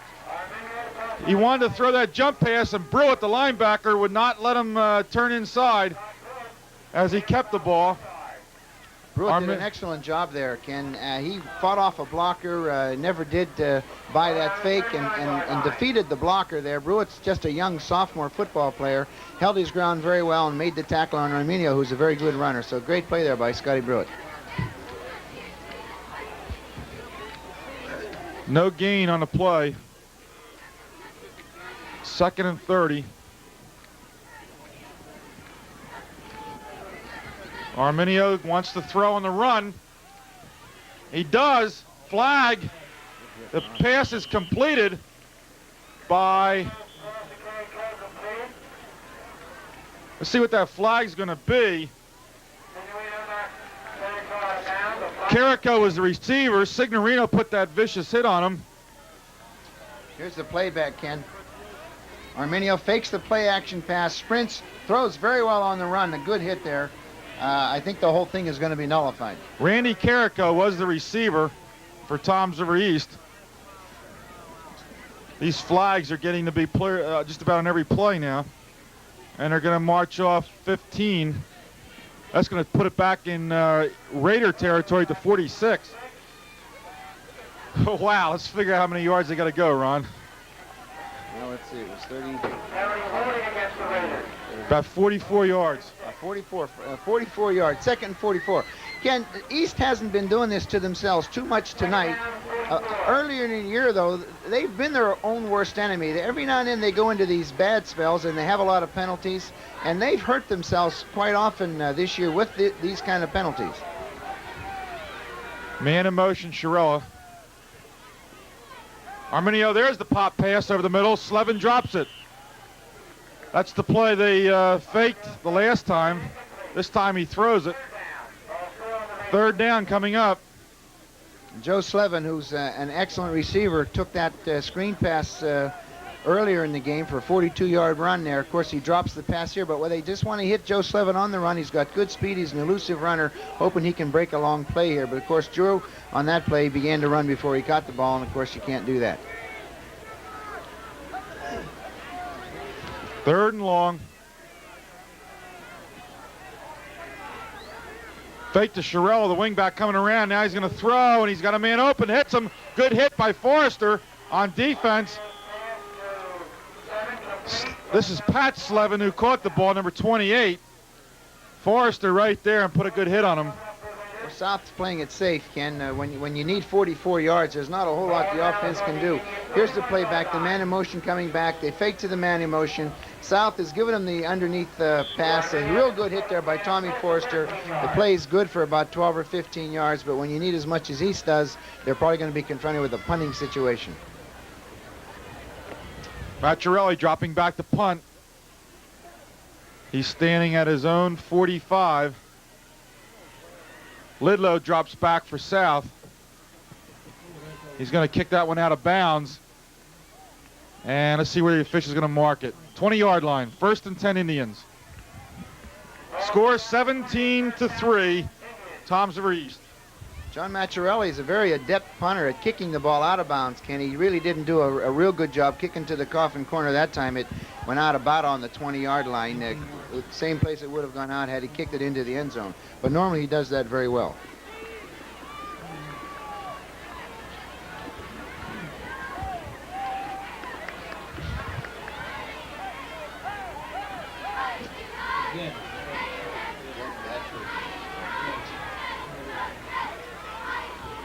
Pitch to the tailback, going around the far side, Lloyd.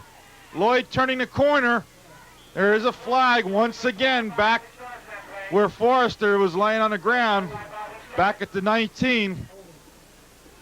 Probably a holding call along the line of scrimmage there.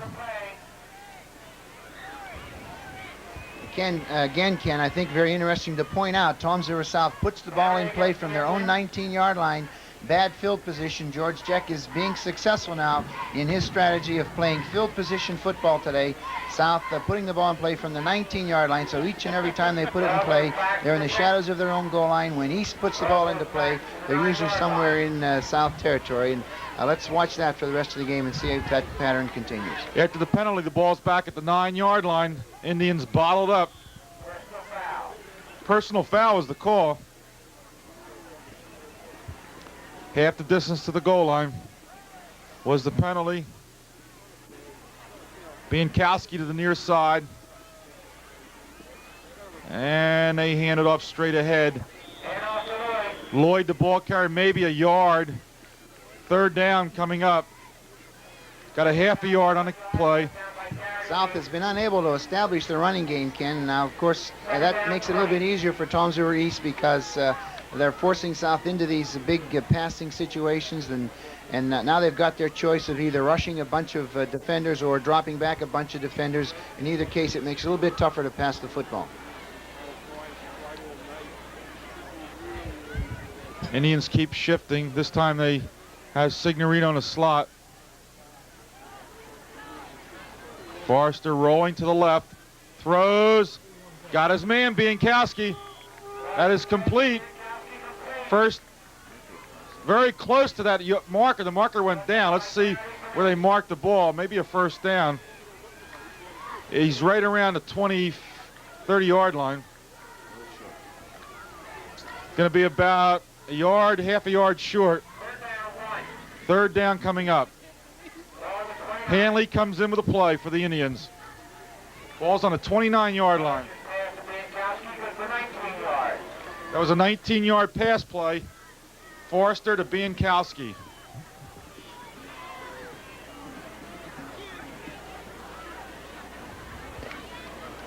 I don't know if he made it, Ron. I think he's going to be short. That East defense is awfully tough to run against, and the front four is outstanding, possibly the best front four in Ocean County, and I think South might be a little bit short there. Let's take a timeout. We'll be right back. Well, less than a yard to go. This time the Indians apparently are going to punt. The last time they had this situation, they gambled. They were going to go with a quarterback sneak, but Forrester fumbled the football, and East took over. This time they're lining up in punt formation. Lloyd to punt. Now it's a fake. It goes to Forrester. He laterals back to Lloyd. And I don't think he made it, Ron. He's short of that yard line. He didn't handle the ball cleanly, Ken. I think he had the corner there, but that momentary fumble when Forrester tossed the ball out to Lloyd, I think just cost him the difference. it just wasn't a question of not handling the ball cleanly, and of course it's a gamble by South. You can't blame them. They're behind 17-3. Why not gamble? They've got to get something going, and it was a good call, but unfortunately it didn't work because of some poor ball handling. John Machiarelli, number 54, led that defensive unit that ended that play. Raiders take over, 1st and 10. Arminio turns it inside, and he's hit, and down he goes. Indians close that hole very quickly. And again, the big advantage that East has is putting the ball into play in excellent field position. They took possession there on the South 30-yard line. As has been the case tonight, not a whole lot of success on first down, but they're in the 4-down zone, which means they've got 4 downs to get their first down. They don't have to worry about the punt. Even though they only made 1 yard on that situation there, they've got a 2nd and 9, and they're in excellent position. 27-yard line. Charlie told me that tackle on the last play for the Indians. Here's the pitch to McIntyre. McIntyre is dumped. He's not going anywhere. He could not get around that corner.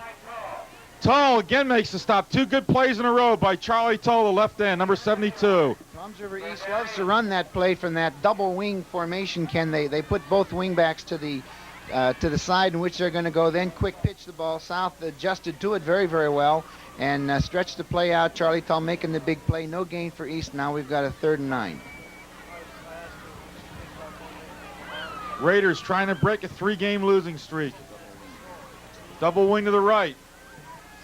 Scissors play with one of those wing coming around. Not much of a gain. There's 77 getting off the bottom. That's Paul Hemus. Tirella was the ball carrier.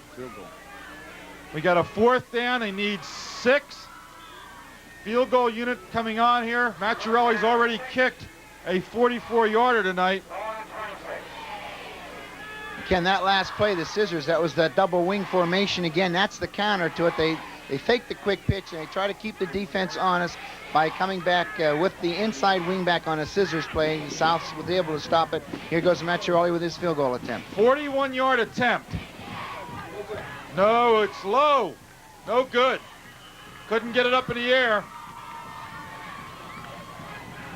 Of course, the high school rule, Ken, unlike college and unlike professional, where the ball goes back to where it was kicked from, the high school rule, the ball goes to the 20-yard line. So a good gamble. Was it good? Did you see Machiarelli go up the field? I thought he had the field goal, Ron. And then he looked back and saw the official signaling no good. But he was jumping up and down as he raced off the field. Well, I didn't think there was any doubt that it wasn't any good. I think it's the end of the quarter now, and they're changing goals. South will take over on their own 20-yard line. Of course, the missed field goal attempt is putting the ball on the 20-yard line. All right, that's the end of the score. 3rd period. We'll be right back. 17-3, East leading. Ready to go with 4th quarter action. East leading 17-3. First time this happened. We had no scoring in that 3rd period.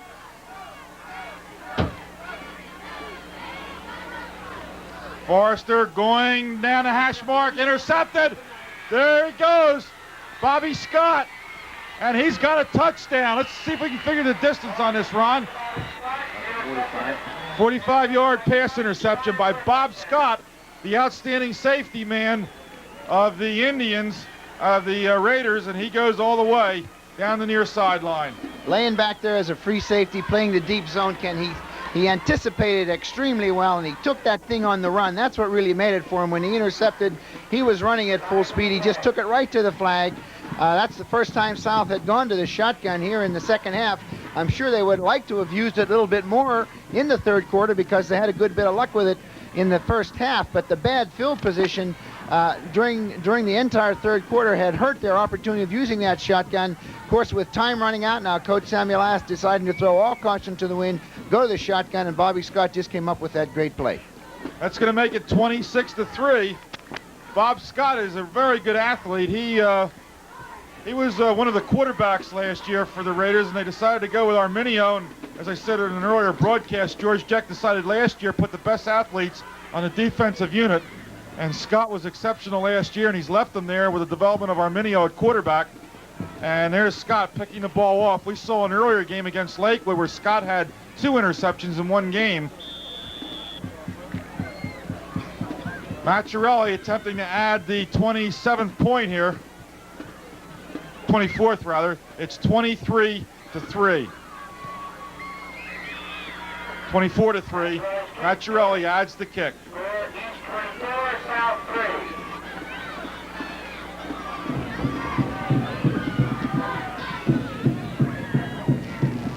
Well, right now, Ron, it looks like the Raiders are going to end their slide and break that losing streak of 3 games. They're playing well, Ken. Other than the penalties there where their offense stopped themselves, they're playing well. They've dominated the line of scrimmage. They've been able to run the ball. South has not been able to run the ball. The South shotgun and the passing attack has been somewhat successful, but it's difficult. With the field position Toms River South's been getting, it's difficult to pass the ball up the field for a 60, 70, or 80-yard drive. They've had some luck throwing the ball, but as I say, unless you can hit those long 70-yard touchdown runs, it's tough to move the ball up the field. East has played a good, steady ball game. They haven't made too many mistakes, and they're a solid football team, and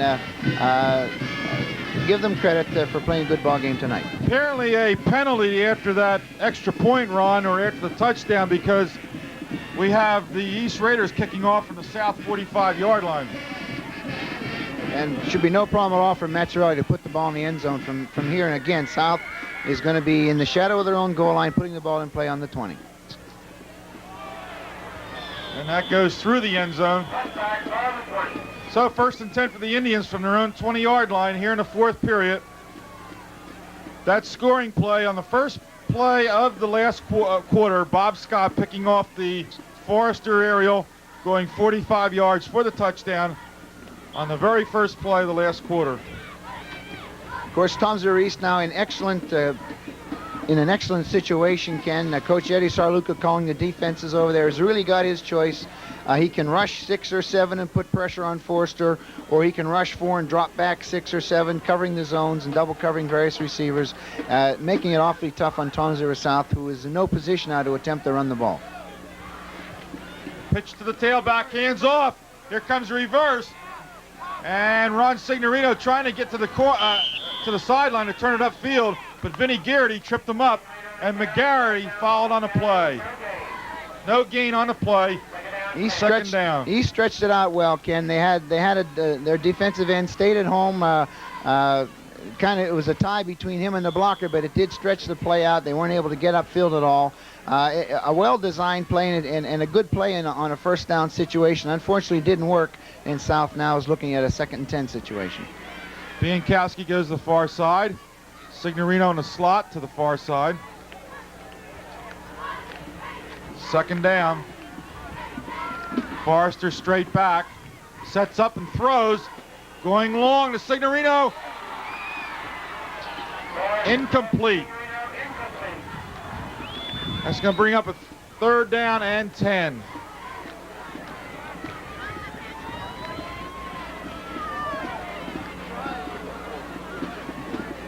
Got a replay here, Ron.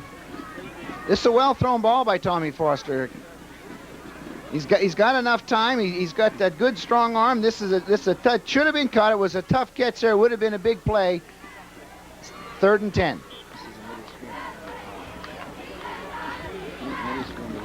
All right, we're going to look for a screen pass on this play. Don't forget we've got the coaching staff right above us calling plays. Once in a while we can hear them.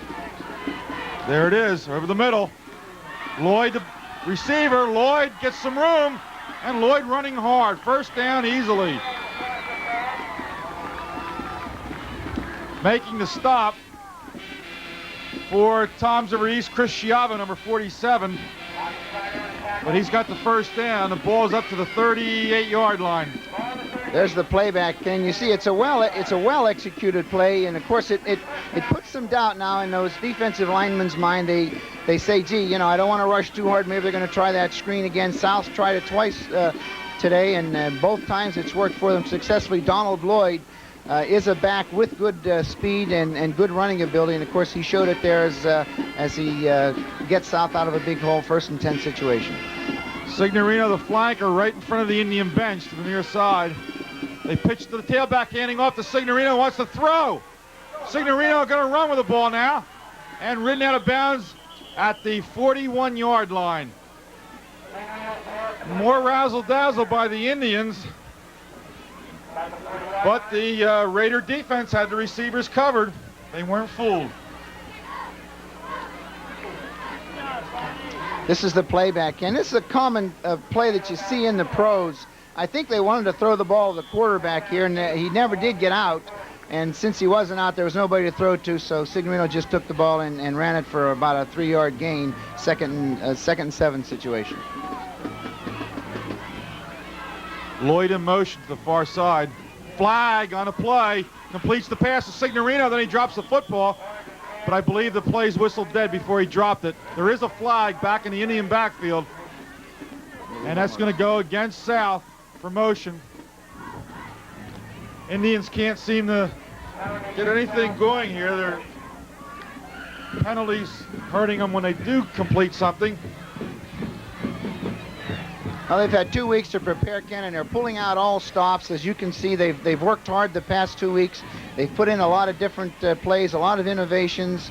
The execution is not always there. East is maintaining their composure. They're playing good, steady defense. I think they have a lot of confidence in their team defensively, and they seem to be pretty well prepared for most all these fancy plays that Tom Zero South is attempting now. Apparently declined the penalty. So it's 3rd down. And 7 or 8 to go. Now the Indians shift into the shotgun.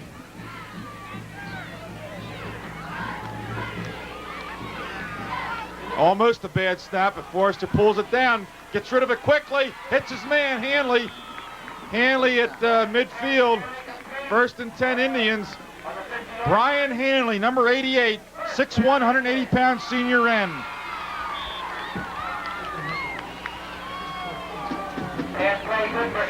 Forrester's really saved the day on quite a few of those snaps there, with his long arms. Yeah, and there was good pressure on him, too. He threw the ball running backwards. That's not always easy to do, but Tommy Forrester, with a good, strong arm, made a good throw there.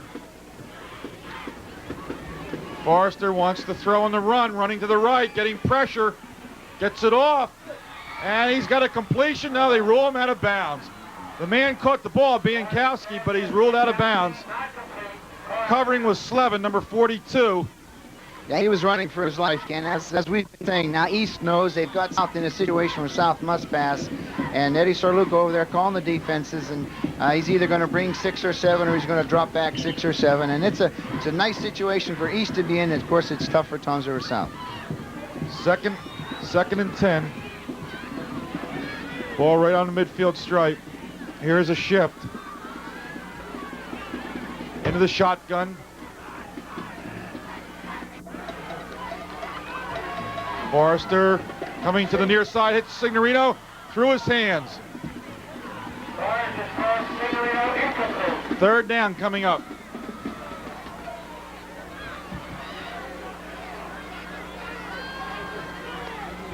We have Bill Doherty up here. Bill, I understand you're going to come out of retirement and coach in the alumni game, too. Yeah, I'm looking forward, Ken. I think it's going to be a lot of fun getting the old fellas back again, the old coaching staff. I'm really going to enjoy it. I can't wait for it to happen. Okay, Bill Doherty on Ron Signorino's staff for the alumni game with Lakewood coming up very shortly. Here's the 3rd down play. Forrester has the time, and overthrown Biankowski, flag on a play. Slevin almost intercepted, and interference is the call. They're pointing to Biankowski, so it's going to be against the Indians. Here's a replay, Ron.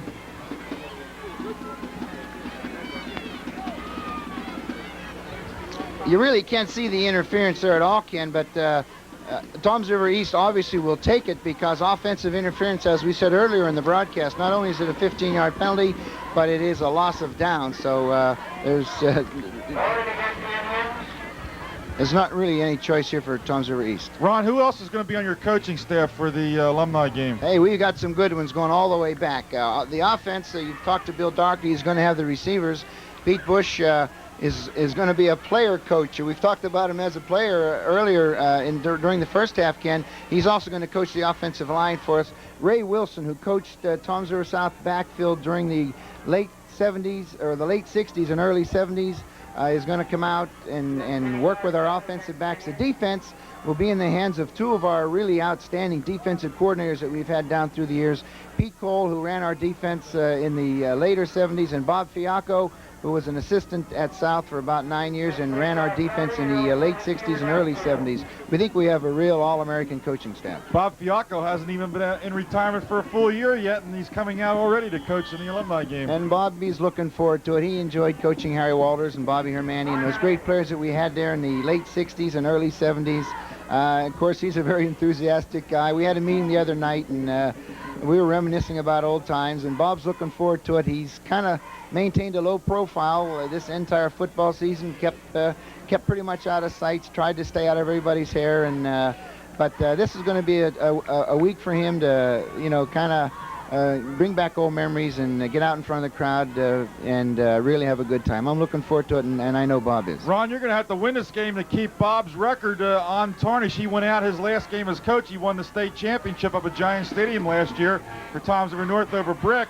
You've tarnished your image somewhat since you won the state championship in your last game with your win over Cherry Hill East, because you blew the All-Star game when you were head coach of the Ocean All-Stars. Yeah, but I got the record, Ken. I'm the only head coach of the Ocean County All-Stars that's ever lost, so it's not a good record to have, but what the heck, it's a record. All right, Indians got a punt. Donnie Lloyd standing back on his 20-yard line to get this one off. And Bob Scott comes barreling through there, but couldn't get a hand on it. And no return on this one. Ball rolls down to about the 33-yard line, where it's down by the Indians. 1st and 10 coming up for the Raiders. Covering was John Sadie of Toms River South, number 12. We're in the 4th period. We have no idea, due to our clock being out, how much time we have left in this ball game. But Toms River East in a commanding lead, 24-3.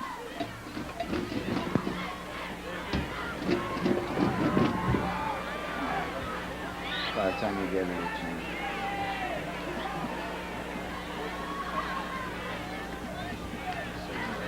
Chiarella is the split to the near side as the flanker back.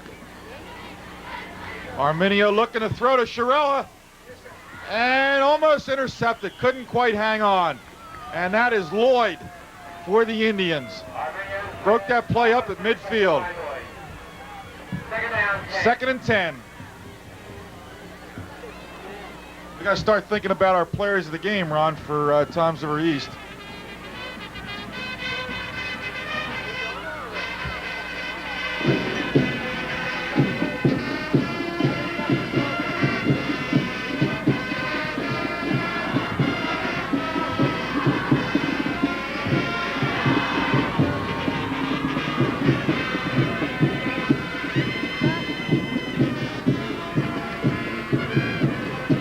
Scissors play, not going to go.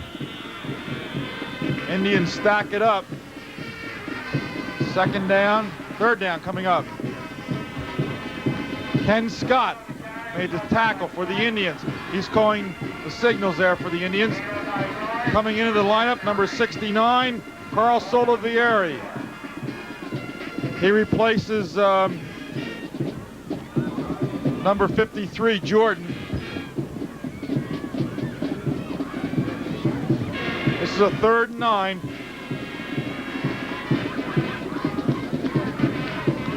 And they go straight ahead with it. That's Gearity, the ball carrier. Picked up a couple yards. Punting situation for the Raiders.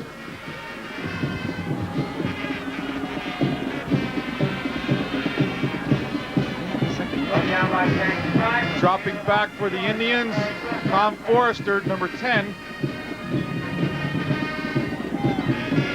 Machiarelli standing on the 21-yard line to get this punt off. Yeah, I think. High punt. Forrester going way back. And this is a beautiful punt, a good roll. All the way back to the 4-yard line, still rolling. They're going to down out at about the 1-yard line, Ron. A beautiful punt by John Machiarelli. Flag on the play back at the 25-yard line. That could nullify one beautiful punt by Machiarelli. Let's take a break and we'll come right back. We are back. We're just Herb Plump just totaling up the distance on that punt by Machiarelli, 63 yards. It's not going to count. They're going to bring it back. They would have had the Indians back at their own 1-yard line, but that's no avail. The penalty is going to bring it all the way back. Now they're going to march off against the Indians, so the Raiders are going to continue to hold the football. So Machiarelli doesn't mind so much. I thought it was going to be against the Raiders, but it's against South. Roughing the kicker was the call against South. 15 yards.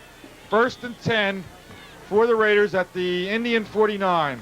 He's got the varsity in there. A lot of clean shirts in there, Ron, for South.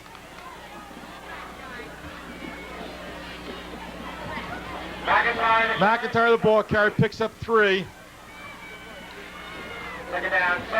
Now, what's Sam doing on defense? He bringing a lot of new players here, Ron?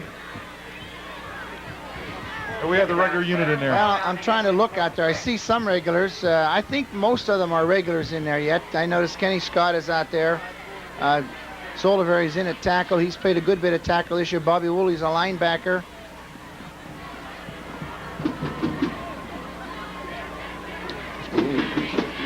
Walt Ulak is in there at the outside linebacker, number 58 for the Indians. Yeah, that's a change. Walter hasn't played a whole lot this year at outside linebacker. So he is giving some new guys a chance to play. Here's the razzle-dazzle. Bob Scott in there, the safety man, and he doesn't have a chance. I told you that Bob Scott can also play quarterback, and he was in there to throw, but they broke that one up pretty well. Panzini came in there. Soliveri also in there for the Indians. 16-yard loss as the Raiders go to the razzle-dazzle. Bobby Scott looking a little bit rusty there, Ken. Not really sure whether to throw the ball. He pulled it down and, of course, faded back and took a really big loss there. Normally a quarterback won't take that big a loss. Jimmy Panzini, a sophomore defensive end, putting on a good pass rush, and the play netted about a 15-yard loss for Tom's River East Raiders.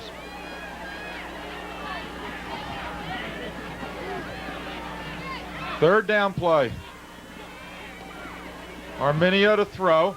He's got the time. He's going to hoist it high. And broken up. That was intended for Pat Slevin at the 25-yard line. Ron Signorino breaks the play up for the Indians.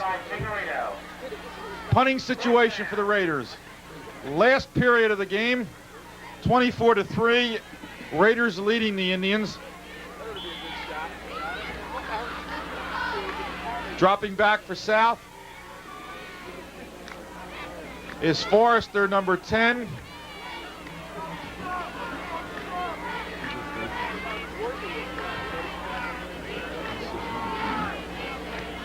Machiarelli gets a high punt for Jim Schmitz. That's Jim Schmitz coming in the near side, turns the corner, and finally slips and goes down. Covering on a play, Pat Slevin, 28. Indians take over 1st and 10 at the 26. You see, Ken, what Tom's River East has been able to do throughout the course of the whole game, they never gave South the ball in good field position. George Jeck said he wanted to play good field position football. They've been able to do it. Every time Tom's River South's had the ball, they've been around their own 25-yard line or deeper, and that's a long way to go. It's very difficult for a high school team to drive the ball 75, 80 yards. And I think the thing that's won the game here for East is they've kept their mistakes to a minimum and they've played excellent field position football. Ball's on a 24, 57-yard punt by Machiarelli.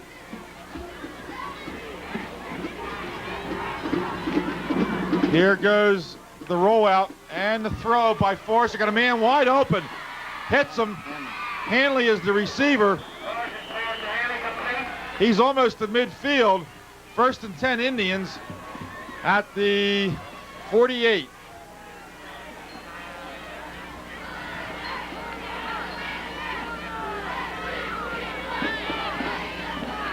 Brian Hanley is a senior this year, Ken. He's only caught one pass up to tonight. I think that was already his 3rd catch tonight. I'm happy for him. He's a senior and he's having a little bit of fun tonight. He hasn't had a whole lot of fun in his football career here at Tom's River South. Well, the officials holding up play once again. Now we're going to go. This has been one long ball game with all this passing and a lot of penalties. Here goes Forrester throwing long for Biankowski, way short, picked off. And here's Gearity, who picked that ball off at the 30. He returns it up to the 44, knocked out of bounds. Paul Hemus is the defender, and he is down on the play. He hurt his shoulder. It looks pretty bad. Doug Paul Hemus made the hit. Here's the playback. And of course, the ball was underthrown. It made it very easy for Gary to just step up and pick it off and run it down the sidelines. Doug Paul Hemus made the hit, knocked him out of bounds, Ken. I see him laying down there on the sidelines. I'm afraid he may be hurt fairly seriously because he hasn't moved. I don't know if it would be a shoulder or an upper body injury. Now he's turning over on his back. They're taking a look at him. He looks a little bit better now. Hopefully it's nothing serious. 1st and 10, Raiders, flag on the play. I'd like to see what the penalty yardage is going to be in this ball game. Nobody ever tackles those officials. They pick up the ball and they run up the field 5 yards, 15 yards at a time. Nobody ever tackles them. I think tonight the guys with the striped shirts are the leading ground gainers. Sure, it'd be something if 11 shirts went over there and tackled one of those guys all of a sudden. Oh, they're going to march it off against the Raiders. Look at that. They don't need any blocking. Everybody just kind of clears out of the way and they march it off. Maybe our players of the game tonight should be one of the officials here, a leading ground gainer. I imagine they're a little tired. They've walked off a lot of yardies tonight.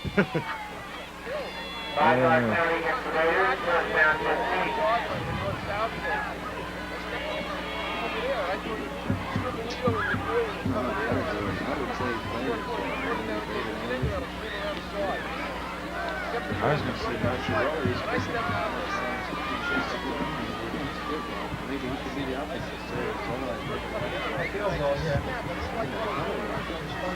Well, we're making a decision here on our Player of the Game awards, and we're going to give it to Dave Anderson on defense, and the offensive player is going to be John Machiarelli. Chance to honor one of the kickers tonight. He's done the job with his field goal and his extra points and his excellent punting. Here's Arminio being sacked.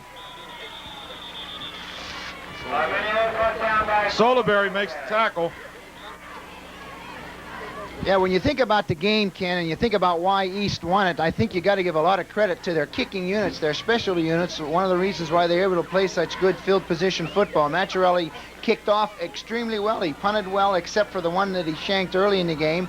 And of course, he added all the extra points. He kicked the field goals, and he's done a, generally speaking, good job. And it's important to the concept of football over there at Toms River East. I think Machiarelli's a good choice. We're here in the late part of the ball game, last quarter. Arminio's setting up a screen. Now he's going to run. And he finally goes down. Tackled by Tull. 3rd down and long coming up.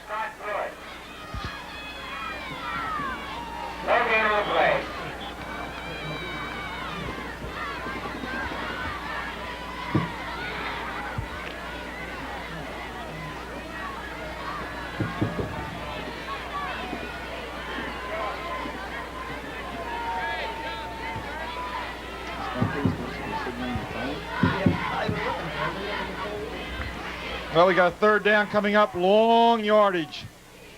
We got a new man in the ball game here, number 5 for Toms River East, who is flanked in front of us. Arminio to throw, and incomplete.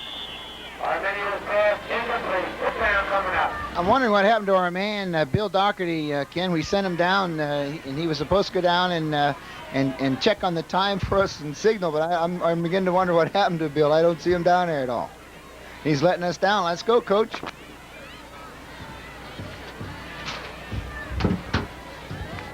Seems like this 4th quarter has been about a week and a half long. I don't know, like you say, with all the passes being incomplete and all, naturally the clock stops. There can't be a whole lot of time left in the game. Machiarelli to punt. There's another strong kick. Forrester, fair catch at the 30-yard line. Slevin covering on the play, along with number 40, Mark Amir. First and 10 Indians, they take over. Tommy Forrester doing about everything for the Indians, Ken. He plays a real good, solid defensive halfback. Of course, he's the backbone of the offense with his quarterback and his passing.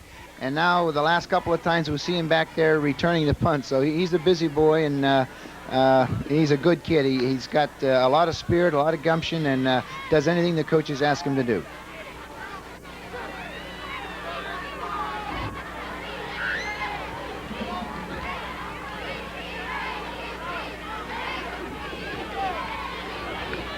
Here's the throw, completed. Biankowski up to midfield. First and 10 for the Indians. Flag. We got a flag on a play. Back behind the Indian huddle. So,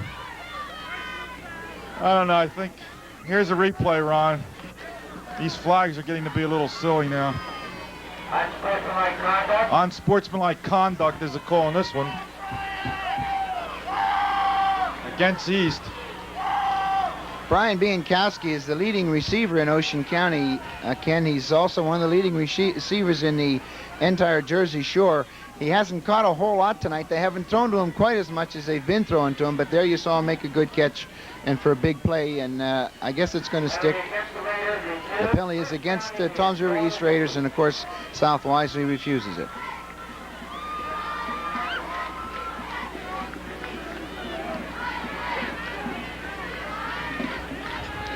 Indians shifting everybody all over the field here. Forrester looking to the near side, and he's got it complete at the 40-yard line.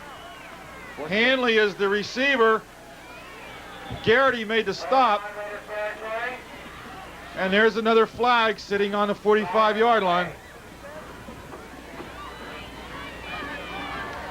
And the officials have become the stars of the game tonight. Well, I think with the score being what it is, the players have lost a little bit of their intensity. I think the officials are looking a little bit too hard. You certainly can call a penalty on every play. There's nothing occurring out there that appears to be endangering the health of any of the athletes. Like I say, I think the officials are looking a little bit close. The players have lost some intensity because of the score of the game. And, of course, the officials are dropping the flags. I'm sure if you look hard enough in a high school game, Ken, you can find somebody holding or somebody moving or a violation on every play. And, of course, referees have to use some discretion. Their main job, of course, is to prevent injury and don't let any flagrant violations occur and, of course, keep the game moving. Tonight, particularly here in the fourth quarter, they're kind of slowing the game down a little bit.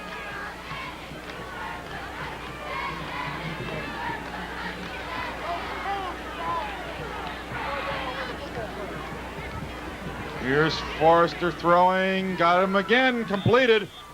Biankowski is top receiver. Flag on the play. Oh, jeez. Isn't this unreal? It's going to bring it back. The pass is completed about the 47, but it's not going to count. Here's the replay. Ken, maybe we can talk about last night on the broadcast. We talked about your weekend up at West Point. Maybe tonight we can talk about my weekend at Penn State. There were no fights, no punches thrown. Of course, the people at Penn State are very intellectual. They're very highly civilized, and we don't have some of those problems that you have when you get in with that Rutgers and that West Point bunch. But I had an opportunity last week to travel up to Penn State. I hadn't seen the Nittany Lions in person for about 15 years, and had good seats on the 50-yard line and watched Penn State very methodically destroy Miami of Florida. Penn State, you're going to see them in the big bowl game this year, Ken. I'm getting the impression that Ron's a Penn State graduate. Well, we'll see next year, Ron. Penn State's got to play Alabama and Notre Dame back-to-back. I want to see that one. And they're playing them in Beaver Field up at Penn State late in the season, back-to-back, and I hope to be there and see those two games. Well, that's the end of the game. They finally got it over with. The final score, Toms River East 24, Toms River South 3. We'll wrap it up down on the field. Once again, our players of the game, John Machiarelli on offense, and on defense, Ron, you picked them. Yeah, Anderson, right? David Anderson, who had played defensive end, had several key plays, including some very good pressure on Forrester and a couple.